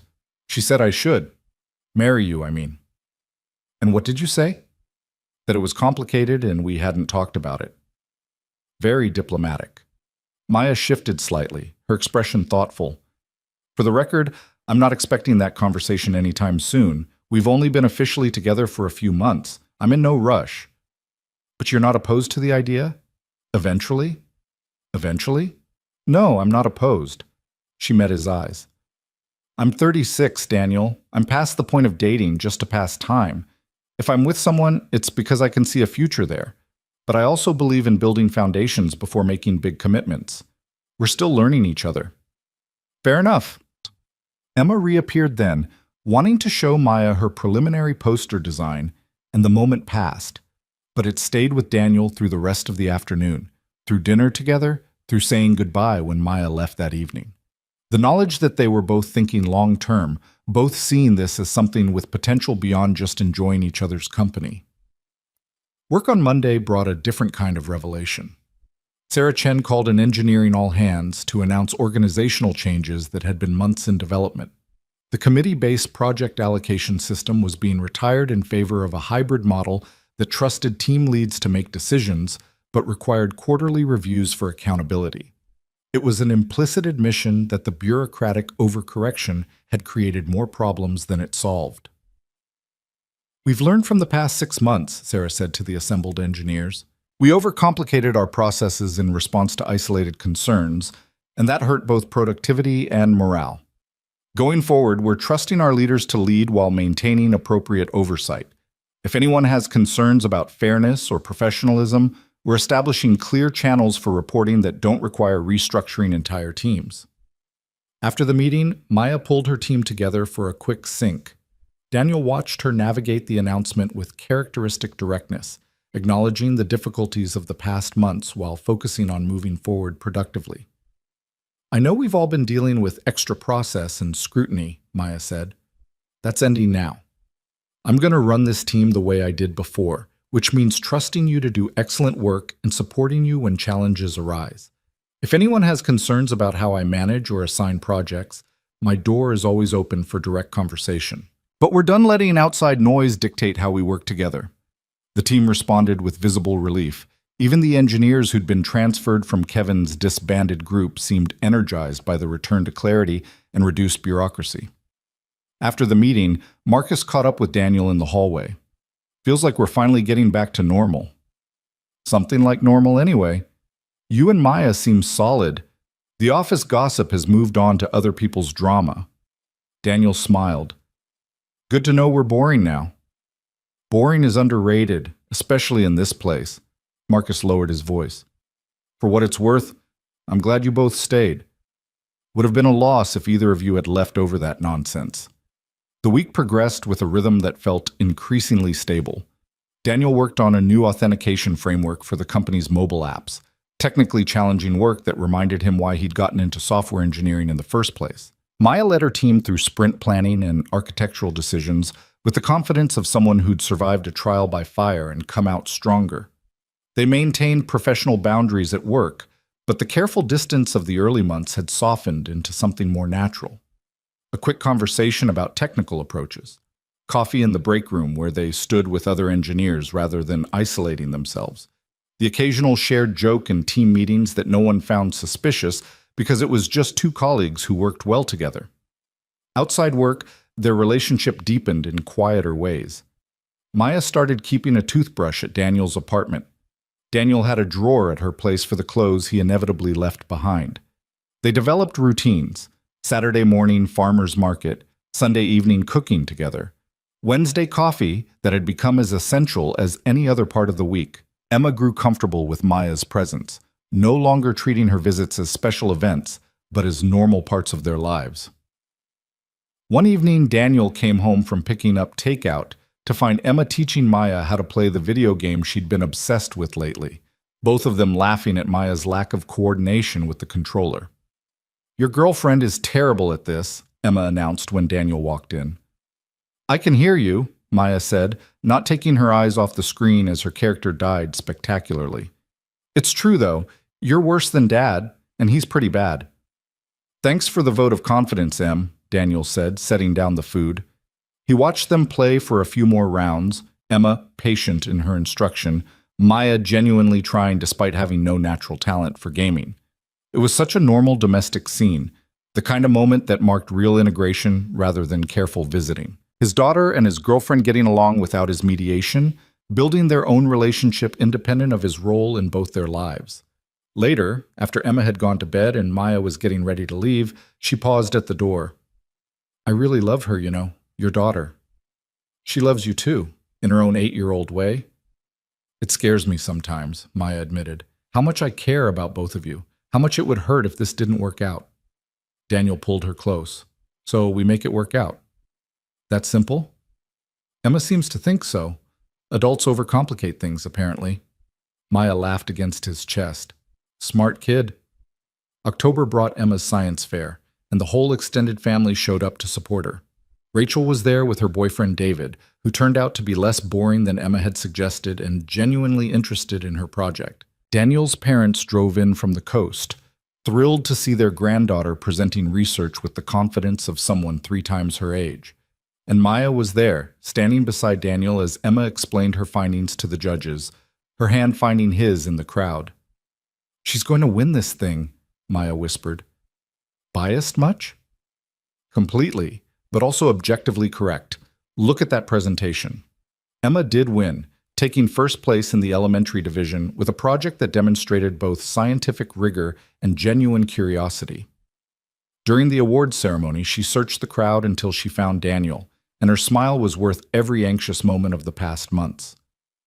The celebration afterward at the ice cream shop had an unexpectedly festive atmosphere. Rachel and David sat with Daniel's parents, everyone getting along with the easy comfort of people who'd moved past old conflicts into functional cooperation. Maya fit seamlessly into the group, charming Daniel's mother with questions about her garden and making Rachel laugh with stories about Emma's demanding scientific standards. I like her, Rachel told Daniel quietly while the others were ordering. She's good for you Good for Emma, too. Yeah? Yeah. You seem lighter than I've seen you in years, like you're not just going through motions anymore. It was true. Daniel realized he'd spent the last 3 years since the divorce operating in a kind of maintenance mode, meeting responsibilities, showing up for Emma, doing his job competently, but without real passion. Maya had woken something up in him, reminded him that life could be about more than just managing obligations. That night, after dropping Emma off with Rachel for her week and saying goodbye to his parents, Daniel went back to Maya's apartment. They'd fallen into the habit of staying together most nights when Emma wasn't around, and her place had started to feel as much like home as his own. "Your family is wonderful," Maya said, kicking off her shoes and collapsing on the couch. "Your mom is hilarious, and your ex-wife is remarkably gracious about the whole situation. Rachel's good people. We just weren't good together." Daniel joined her on the couch. "She said you're good for me." High praise from an ex-wife. "She meant it, said I seem lighter." Maya turned to face him, tucking her legs under her. "Do you feel lighter?" "I do. You make me happy, Maya, really happy, in ways I'd forgotten were possible." "You make me happy too. You and Emma both." She reached out, tracing his jawline with her fingers. "I know we said we're taking things slow, building foundations, not rushing, but I need you to know something." "Okay. I'm in love with you." "Have been for a while now, probably since before I was ready to admit it. And I know that's big and maybe premature, but I'm tired of not saying what I actually feel." Daniel felt his heart rate pick up, the words he'd been holding back for weeks suddenly urgent. "I love you too. Was going to tell you eventually, but couldn't find the right moment. This seems like a pretty good moment." "It really does." He kissed her deep and sure, and she responded with an intensity that made his breath catch. When they broke apart, Maya was smiling. "So now what?" she asked. "Now we keep doing what we're doing, building something real, one day at a time." Daniel pulled her closer. "No rush, no pressure, just us figuring it out together." "I can work with that." They spent the rest of the evening tangled together on the couch, talking about everything and nothing, making plans for the next week and the next month and the vague future beyond that. It was comfortable and exciting at the same time, the rare combination of security and possibility that good relationships provided. Around midnight, Maya's phone rang. She glanced at the screen, frowned, and answered. "Sarah? Is everything okay?" A pause. "When? Are they sure?" Another pause, her expression shifting to concern. "Okay, yes, I understand. I'll be there first thing tomorrow." She hung up, and Daniel could see her mind already working through whatever problem had just arrived. "What's wrong?" "The authentication framework you've been building. Someone found a potential vulnerability. Not confirmed yet, but serious enough that Sarah wants the team in tomorrow to assess and patch if necessary." Maya was already reaching for her laptop. "We might be pulling an all-nighter." Daniel felt the professional side of his brain kick in, the personal moment shifting seamlessly into work mode. "Let me see the report." The first few weeks in the new apartment had the chaotic energy of any major transition. Emma's room got painted the ocean blue she'd requested, and she spent an entire weekend arranging her furniture exactly how she wanted it.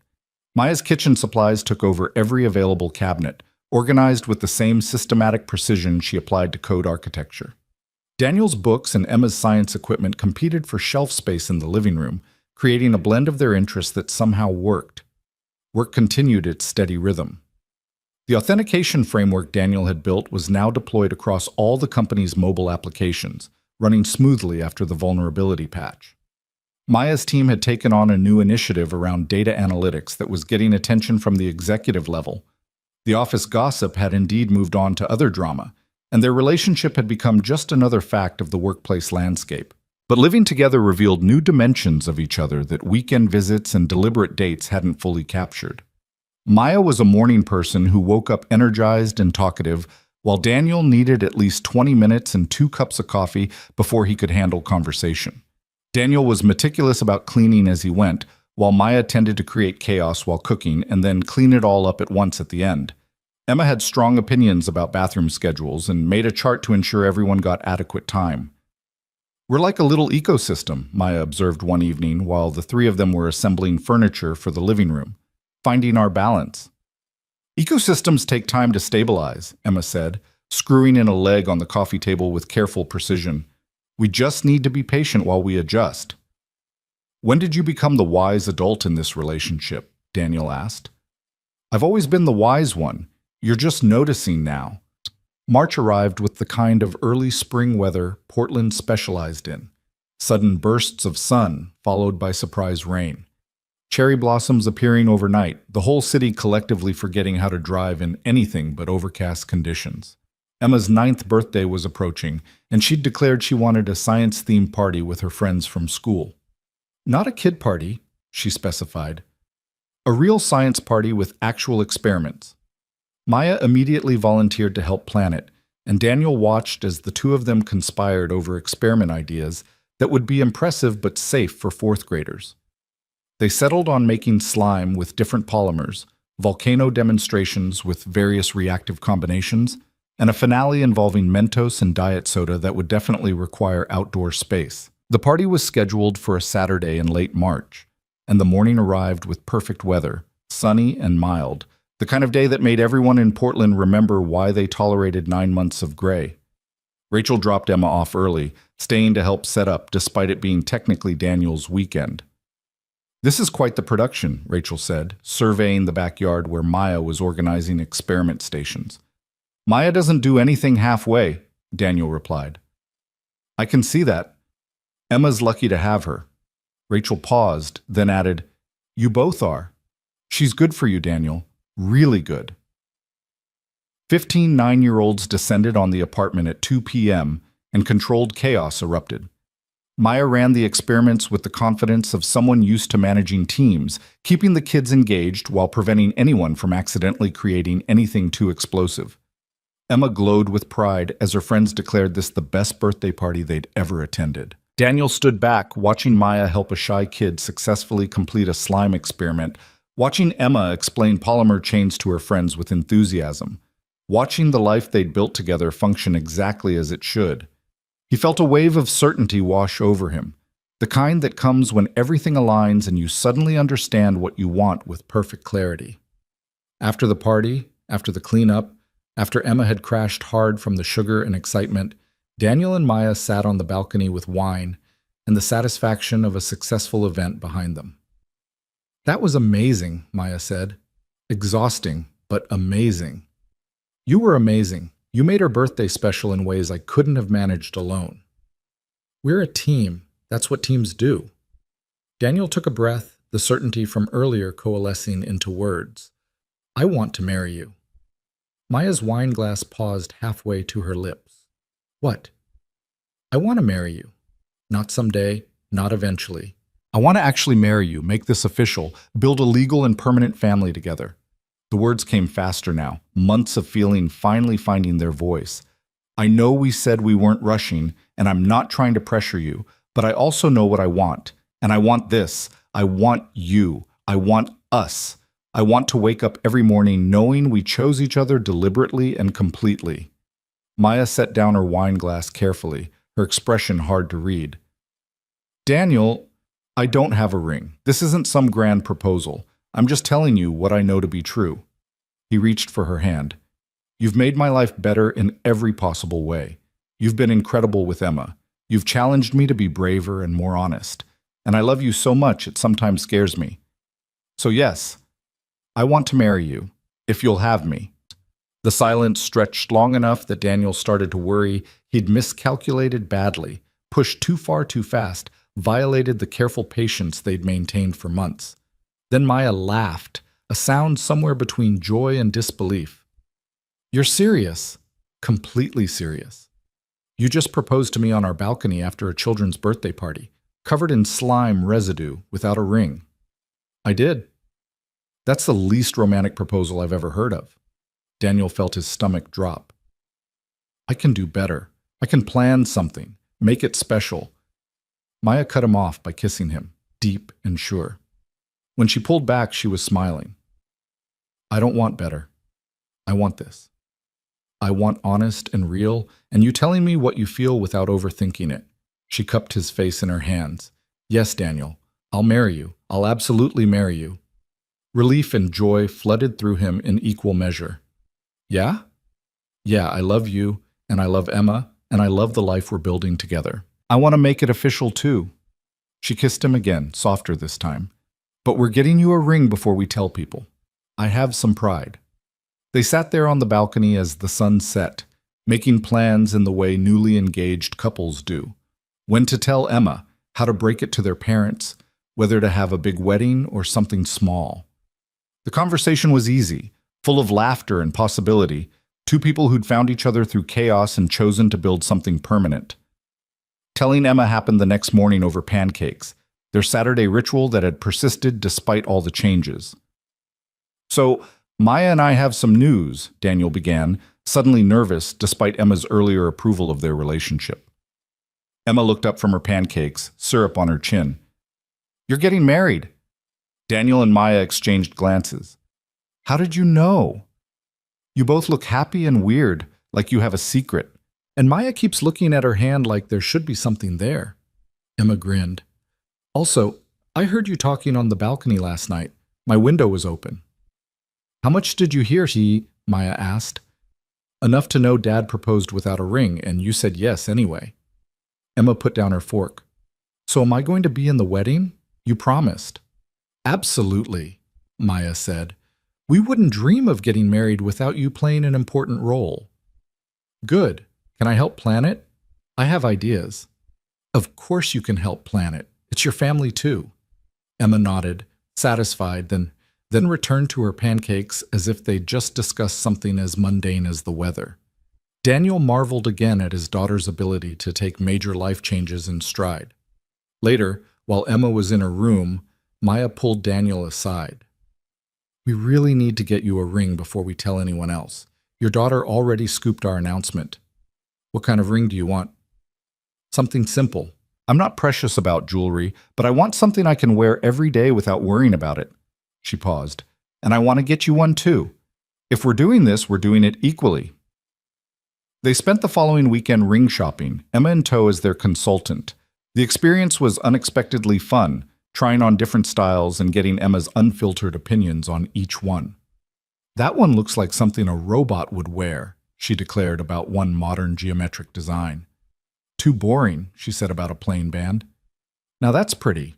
She approved when Maya tried on a simple platinum band with small diamonds set flush in the metal. Maya looked at it, turning her hand to catch the light. I like this one too. For Daniel, they chose a matching platinum band, simple and unfussy. When they left the jewelry store, officially engaged with rings to prove it, Emma was bouncing with excitement. Can we tell people now? Can I tell Mom? Yes, you can tell people now, Daniel said. Emma immediately pulled out her phone, a basic model Rachel had given her for emergencies and coordination, and called her mother. Daniel heard Rachel's surprised congratulations through the phone, genuine warmth in her voice. Your mom's happy for us, Emma reported when she hung up. She says congratulations and wants to know if she's invited to the wedding. Of course she's invited, Maya said. She's your mom. She'll always be part of this family. The news spread quickly after that. Daniel's parents were thrilled, his mother immediately offering to help with planning, and his father gruffly welcoming Maya into the family officially. Maya's parents were more reserved but ultimately supportive, her mother noting that at least Maya was finally settling down, even if she was doing it later than ideal. At work, Marcus was the first to notice the ring when Daniel showed up Monday morning. Hold up, is that what I think it is? If you think it's an engagement ring, then yes. Marcus grabbed his hand to examine the ring more closely. You and Maya are engaged? When did this happen? Last weekend. We're telling people now. This is great, man. Congratulations. Marcus paused. Sarah's going to want to know. The whole office power dynamics thing. Daniel had anticipated this. We'll tell her today, but honestly, at this point, if the company has a problem with two senior engineers getting married, that's their issue to solve, not ours. The conversation with Sarah went better than expected. She congratulated them sincerely, asked a few practical questions about whether their team structure needed adjustment, and concluded that as long as they maintained professional boundaries at work, She saw no issues with the engagement. "You two have handled this situation with remarkable maturity from the start," Sarah said. "Well, after the initial chaos. But you've proven that personal relationships and professional excellence aren't mutually exclusive. I'm happy for you both." The office response was overwhelmingly positive. People who'd watched their relationship develop from rumor to reality seemed genuinely pleased to see it work out. A few people made jokes about the company needing to update its relationship policies, but there was no malice behind them. Kevin, who'd been reassigned to a different team after his tenure as team lead ended badly, stopped by Daniel's desk that afternoon. "Heard you're getting married. Congratulations." Daniel looked up, surprised. Kevin had kept his distance since the restructuring, and they'd never addressed directly what had happened. "Thanks." Kevin shifted uncomfortably. "Look, I owe you an apology. The way I handled things when you were on my team, the comments I made, the assumptions, that was unprofessional and unfair. I was threatened by Maya's competence and took it out on both of you. I'm sorry." It was the last thing Daniel expected. "I appreciate you saying that. I've been doing some thinking about how I approach leadership. Turns out being insecure and defensive doesn't actually make you a good manager." Kevin managed a weak smile. "Anyway, I'm glad things worked out for you both. You deserve it." After Kevin left, Marcus appeared at Daniel's desk. "Did Kevin just apologize to you?" "He did." "Miracles do happen. Maybe there's hope for humanity after all." Wedding planning became a project they approached with typical engineer precision. Emma created spreadsheets tracking guest lists, vendors, and timelines. Maya researched venues with the same thoroughness she applied to choosing technology stacks. Daniel found himself mostly agreeing to their decisions, content to let the two most important women in his life shape the celebration. They settled on a small ceremony in late summer at a garden venue outside the city. Immediate family, close friends, and a few colleagues. Nothing elaborate, just honest and personal. Emma would walk Maya down the aisle, the important role she'd negotiated for, and Rachel had agreed to help Emma pick out a dress for the occasion. Spring moved into early summer, and life in their shared apartment found its rhythm. Daniel watched Maya and Emma's relationship deepen, the initial caution giving way to genuine affection. Maya helped with homework without being asked, attended Emma's soccer games with enthusiasm, and maintained the fine balance between being an important adult in Emma's life without trying to replace Rachel. One evening in June, Daniel came home from a late meeting to find Maya and Emma in the kitchen, attempting to make homemade pasta from scratch. The kitchen was covered in flour, both of them were laughing, and the pasta looked questionable at best. "Don't judge our process," Maya said when she saw his expression. "We're learning." "It's going to be delicious," Emma insisted. "Probably." They ate the slightly misshapen pasta together, and it was delicious despite its appearance. Daniel realized this was what happiness looked like.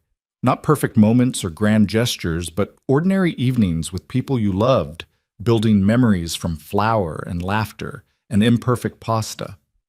July brought a heat wave that had all of Portland complaining and seeking refuge in air-conditioned spaces. The apartment didn't have AC, so they spent a weekend at the coast with Daniel's parents, giving Emma a chance to swim and everyone a break from the heat. Walking on the beach early one morning, just Daniel and Maya, while Emma slept in and his parents read the newspaper, Maya brought up something that had been on her mind. "I've been thinking about after the wedding, about whether we want to have kids together." Daniel felt his heart rate pick up. They danced around this topic before but never addressed it directly. "What brought this up?" "Watching you with Emma, seeing what kind of father you are. It makes me think about whether I want that experience too, before it's too late." She paused. "I'm 26. Still have time, but not unlimited time. And I need to know if it's something you'd want or if Emma's enough for you." "Is it something you want?" "I think so. Not right away, maybe not for a few years, but eventually. The idea of having a child with you, raising them together from the beginning, that appeals to me more than I expected it would." Daniel thought about it, really thought about it. Another child would mean diapers again, sleepless nights, the exhausting early years he'd already survived once. But it would also mean experiencing fatherhood with a partner who was fully present, building a family deliberately, rather than trying to salvage one that had already fractured. "I'd want that," he said finally. Not immediately, like you said. We should have some time just being married, and Emma should have time to adjust. But yes, eventually, I'd love to have a child with you.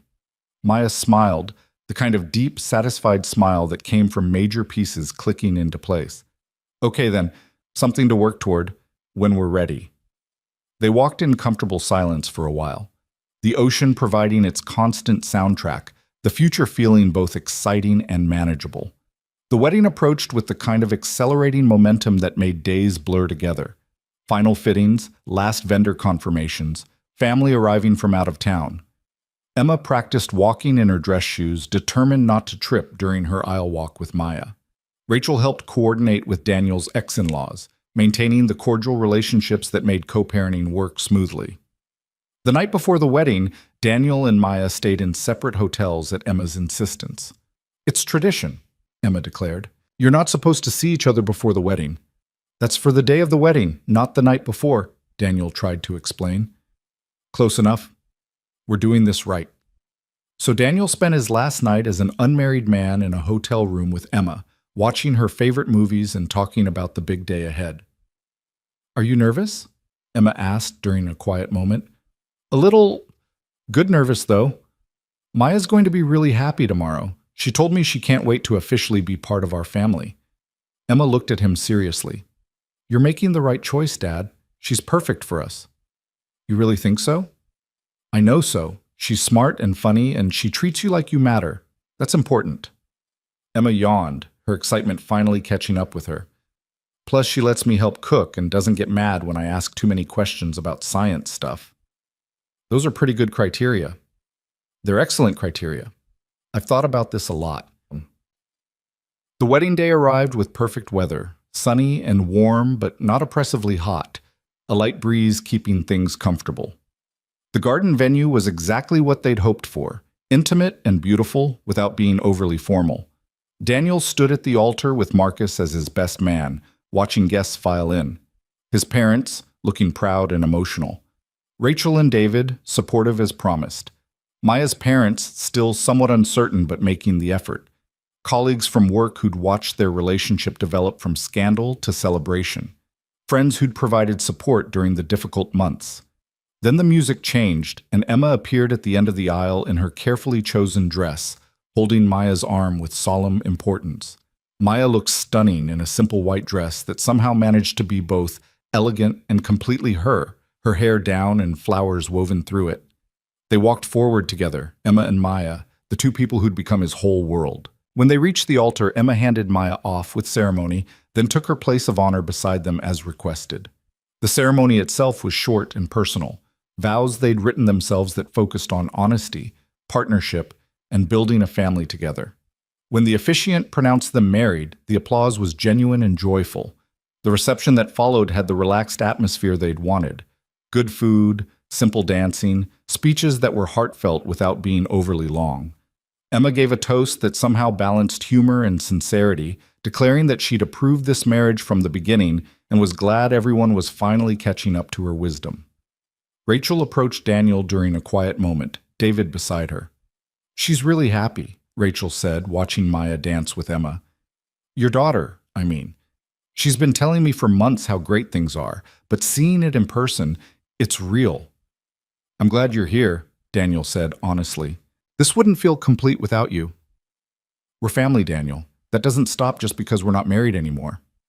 I want you to be happy, and I want Emma to have the best possible life. Maya clearly contributes to both those things. David extended his hand. Congratulations, man. Your daughter's pretty great, which means you must be doing something right. As evening settled in and the celebration continued, Daniel found himself on the edge of the dance floor watching the scene. Maya was showing Emma some dance move that looked ridiculous but had them both laughing. His parents were chatting with Maya's parents, finding common ground despite their differences. Friends and family mingled, celebrating not just a wedding, but the triumph of building something real against significant obstacles. Marcus appeared beside him, beer in hand. You did it, actually pulled it off. Seems like it. Remember that Monday after the storm, when the rumors started and everything went to hell? Would you have believed this is where you'd end up? Daniel thought back to those difficult months, the isolation and scrutiny, The fear that trying to do the right thing would cost them everything. Honestly, no. I thought we'd both end up leaving the company or giving up on the relationship to make the pressure stop. What changed? We did. We stopped letting other people's perceptions define what we were building. We chose to be honest even when it was uncomfortable, to fight for what we knew was real even when everyone was waiting for us to fail. That takes guts. Or stubbornness. Haven't decided which. Maya broke away from Emma and crossed to where Daniel and Marcus stood, slipping her hand into her new husband's. Your daughter is wearing me out. I'm not sure I have her energy level. No one has her energy level. It's superhuman. Emma bounded over, slightly sweaty from dancing. Can we cut the cake now? I'm starving. They cut the cake, posed for the obligatory photos, and continued celebrating as the evening deepened into night. Around 10, Emma crashed hard, falling asleep on a couch in the venue's side room with the kind of complete exhaustion that only children can achieve. I should probably get her home, Daniel said, looking at his sleeping daughter. Our home, Maya corrected, and the possessive felt right. Let me say goodbye to people, and we'll go together. They drove home as a family, Emma dozing in the back seat, the city lights of Portland welcoming them back. At the apartment, they carried Emma to her room without waking her, then collapsed onto their own bed, still in their wedding clothes. We're married, Maya said wonderingly. Actually married. How does it feel? Right. It feels right. She turned to face him. I know today was about the ceremony and the celebration, but for me, the important part happened months ago, when we decided to face the hard stuff together instead of running, when we chose honesty over comfort. That's when I knew we'd make it. Daniel pulled her close, breathing in the familiar scent of her shampoo mixed with the flowers from her hair. I love you, Maya Wright. I love you too, even though you proposed to me covered in birthday party slime without a ring. Hey, you said yes anyway. That's on you. She laughed, the sound soft in the quiet of their room. Best decision I ever made. They fell asleep like that, still in their wedding clothes, exhausted and happy and together. The following months settled into a comfortable newlywed rhythm. Maya kept her name at work for professional continuity, but legally became Maya Wright, something that gave her visible satisfaction. Emma adjusted to calling Maya her stepmom when explaining their family structure to friends, though mostly she just called her Maya. Life continued its forward momentum. Work projects, family dinners, weekend adventures, the ordinary magic of building a life together. Fall arrived again, bringing with it the anniversary of that first storm, that first ride home that had changed everything. They were in bed one Friday night, rain drumming against the windows in familiar patterns, when Maya brought it up. 1 year ago tonight, you offered me a ride home. Best decision I ever made. Even with everything that happened after, the rumors, the restructuring, all the difficulty. Especially because of that, we proved something important, that real connection is worth fighting for, that integrity matters more than perception, that sometimes the hardest path is the right one. Maya was quiet for a moment. I have something to tell you. The seriousness in her tone made Daniel's heart skip. Okay, I'm pregnant. The words hung in the air, massive and transformative.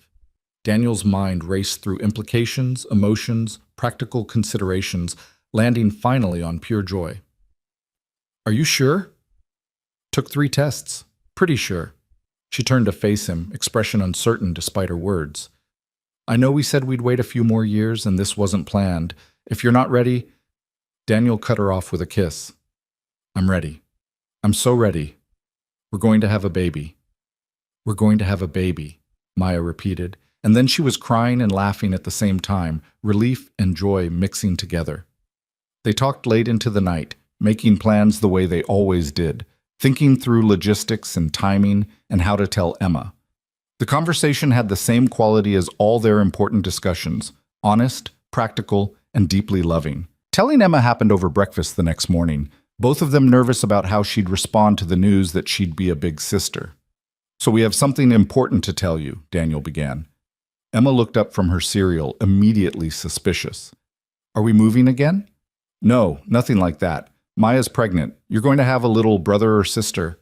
Emma's eyes went wide.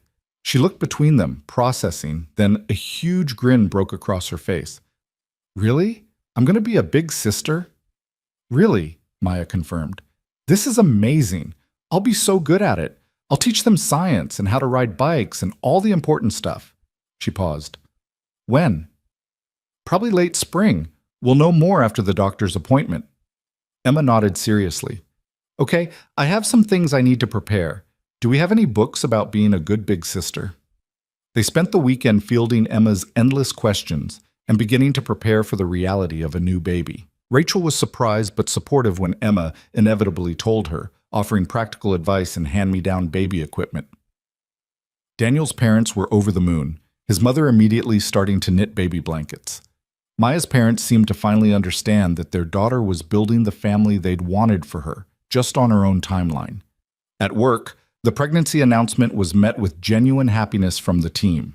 Sarah sent a congratulatory note and quietly arranged for Maya to shift to slightly less demanding projects as she got further along, protecting her without making a big deal of it. Winter settled in as Maya's pregnancy progressed.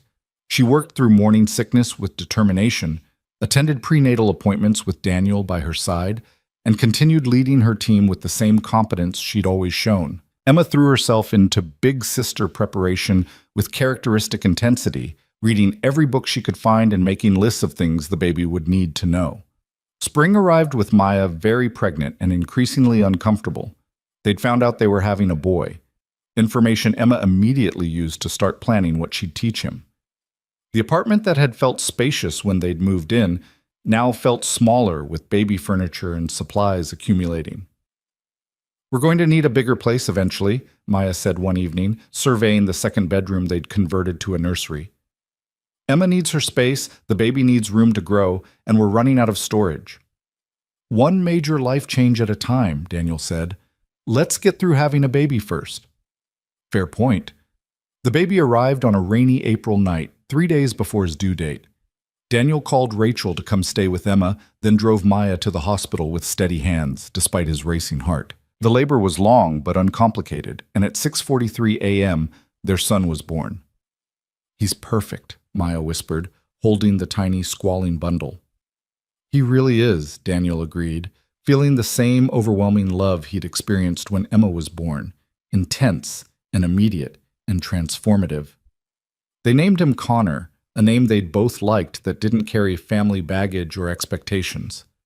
Emma met her little brother that afternoon, staring at him with wonder and immediately declaring him the best baby she'd ever seen. He's so small, she said softly, touching his tiny hand with careful reverence. Don't worry, Connor. I'm going to teach you everything you need to know. The first months with a newborn were exactly as exhausting as Daniel remembered. Sleepless nights, constant feeding schedules, the overwhelming responsibility of keeping a tiny human alive. But there were also moments of profound joy. Maya nursing Connor while reading to Emma. Emma singing softly to her baby brother when he cried. The three of them, 4 of them now, finding their new rhythm as an expanded family. Work had given both Daniel and Maya parental leave, and they used it to establish routines and support each other through the chaos. Marcus visited with gifts and stories from the office. Rachel stopped by regularly to help and spend time with Emma, maintaining the co-parenting relationship that had always worked well. Daniel's parents came for a week, his mother cooking meals and doing laundry while they caught up on sleep. By summer, they'd found their footing. Connor was sleeping longer stretches, Maya had returned to work part-time, and Emma had settled into her role as big sister with natural competence. The apartment was definitely too small now, but they were managing. One evening in late July, almost 2 years after that first storm, Daniel found himself on the balcony again. Connor was asleep in Maya's arms, Emma was inside doing homework, and the city was quiet in that brief window between day and evening. What are you thinking about? Maya asked, joining him with the baby. How far we've come. That night I offered you a ride home. I never imagined this. Any of this. No? I thought it was just being decent to a colleague in bad weather. Didn't know I was starting something that would completely reshape my life. Maya smiled. For better or worse? Definitely for better. Even the hard parts taught us something important. Connor stirred slightly, making the small noises that meant he'd wake soon if they didn't move. They went inside together, Daniel taking Emma's homework to review while Maya nursed the baby. Normal evening sounds filled the apartment, Emma asking questions about science problems, Connor's contented feeding noises, the distant hum of city traffic. Later, after both kids were asleep and Daniel and Maya had collapsed onto the couch with the exhaustion of parents everywhere, Maya brought up the subject they'd been avoiding. We really do need to find a bigger place. This apartment was perfect for the three of us, but with Connor, we're out of space. I know, I've been looking at listings. There's some good options in the same neighborhood, bigger places with yards for Emma and room for Connor to grow. You've been looking without telling me? Wanted to have options before raising it. Didn't want to stress you out with hypotheticals. He pulled up his phone, showing her the houses he'd bookmarked. What do you think? They spent the evening scrolling through listings, imagining their family in different spaces, planning for a future that felt both exciting and manageable. Eventually, they settled on 3 places to visit the following weekend, homes that could accommodate their growing family while staying close to Emma's school and their work. House hunting with a newborn and a 9-year-old proved chaotic but fun. Emma had strong opinions about each place, evaluating them based on whether she'd have space for her experiments and whether Connor's eventual room would be close to hers. Connor mostly slept through the viewings, occasionally waking to remind them he existed. They found the right house in late August, a 3-bedroom craftsman with a backyard and a basement that could become Daniel's office. It needed some work, but had good bones. And most importantly, it felt like a place where their family could thrive. This is it, Emma declared after their second viewing. Connor can have the room next to mine, and there's that big tree in the yard we can build a treehouse in later. I thought you were too sophisticated for treehouses, Daniel teased. I am, but Connor's going to need one eventually, and I should probably supervise its construction. They made an offer that week, went through the standard anxiety of negotiations and inspections, and closed in October. Moving day was less chaotic than the apartment had been. They were more experienced now, knew how to pack efficiently, had help from friends and family who'd become practiced at their relocations. The house required work, but they did it together. Daniel and Emma painted Connor's nursery a soft green. Maya organized the kitchen with the same precision she'd brought to the apartment. They converted the basement into a home office, hung family photos in the hallway, and slowly transformed the house into a home. Emma's 10th birthday came in late March, and she requested a small party at the new house rather than the big productions of previous years. Just close friends, family, and the people who mattered. They gathered in the backyard on a surprisingly sunny day, Connor toddling around under Maya's watchful eye, Emma holding court with her friends about her latest science project. Daniel stood at the edge of the celebration, watching his family. Emma growing up so fast, already showing signs of the brilliant, compassionate person she was becoming. Connor just starting to explore the world, full of curiosity and joy. Maya moving through the party with practiced ease, balancing Connor on her hip while chatting with Rachel and his mother, proof that blended families could work when everyone committed to making them work. Marcus appeared beside him, beer in hand. You did good, man. This whole thing, the family, the house, the life. You did really good. We got lucky. Luck had nothing to do with it. You and Maya built this deliberately, survived all the obstacles, and created something solid. That's not luck. That's work and commitment and choosing each other every day. Later that evening, after the guests had left and Emma had crashed from birthday excitement, and Connor was asleep in his crib, Daniel and Maya sat on their back porch watching the sun set. Happy? Maya asked, leaning against his shoulder. Incredibly happy. You? More than I ever imagined I could be. She paused. You know what I was thinking about today? That conference room? When we were being interrogated by HR, when it felt like everything was falling apart. If someone had told me then that 2 years later we'd be married with a son and a house and this whole beautiful life, I wouldn't have believed them. We almost gave up so many times. But we didn't. We kept choosing each other, kept fighting for what we knew was real, even when it would have been easier to walk away. Maya turned to look at him. That's what I want Connor and Emma to learn from us. That good things require courage and honesty and the willingness to face difficulty rather than run from it. That's a pretty good lesson. We're pretty good teachers. They sat in comfortable silence as the evening deepened, Two people who'd found each other through chaos and built something permanent through patience and love.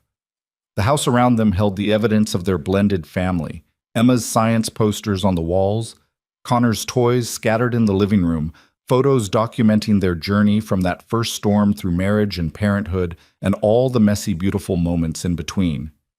Inside, Connor started to cry, the sound of a 1-year-old waking from a too-short nap. Maya stood to go to him, but Daniel stopped her. "I'll get him. You relax for a minute."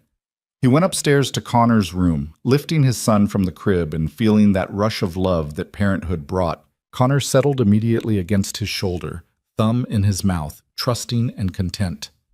Through the window, Daniel could see Maya still on the porch, the Portland evening settling around her. In Emma's room, he heard music playing softly, his daughter doing homework or reading or planning her next scientific endeavor. This was his life now, not the one he'd imagined when he was younger, not the path he'd expected to take, but it was real and earned and built on honesty rather than convenience. Connor stirred against his shoulder, making the small noises that meant he wanted down to explore. Daniel set him carefully on the floor, watching him toddle toward his toys with determined concentration. "Come on, buddy," Daniel said. "Let's go find Mom and see if Emma wants to play before bedtime." They went downstairs together, Connor's small hand in his, joining the family they'd built through storms and scandals and all the ordinary moments that mattered more than either. Maya looked up as they appeared, her smile the same one that had caught his attention that first night at her apartment, honest and warm and completely his. Emma emerged from her room, drawn by the sound of her baby brother. "Can I teach Connor his colors? I made flashcards." "Sure, sweetie. Just keep it short. It's almost his bedtime." They settled in the living room together, all four of them, Emma patiently showing Connor cards while he mostly tried to eat them, Maya laughing at their son's determined attempts to put everything in his mouth, Daniel watching his family with contentment so profound it was almost overwhelming. This was what they'd fought for. Not perfection, not a fairy tale, but this, a real family built on choice and courage and love that had survived scrutiny and doubt to become something unshakable. They'd started with a storm and a simple act of kindness, navigated through chaos and judgment, and arrived here at this ordinary perfect evening in a house full of the people who mattered most. Outside, another storm was rolling in, the kind of late spring weather that had brought them together. But this time they faced it from inside their own home, their family complete, their foundation solid, their future bright with possibility and promise, and all the messy, beautiful complexity that came from choosing to build something real together. The rain started to fall, and Connor clapped his hands at the sound against the windows. Emma explained precipitation cycles with the confidence of someone who'd studied them extensively. Maya caught Daniel's eye across the room, and her smile said everything that needed saying. They were home. They were together. They were exactly where they were meant to be, and that was enough.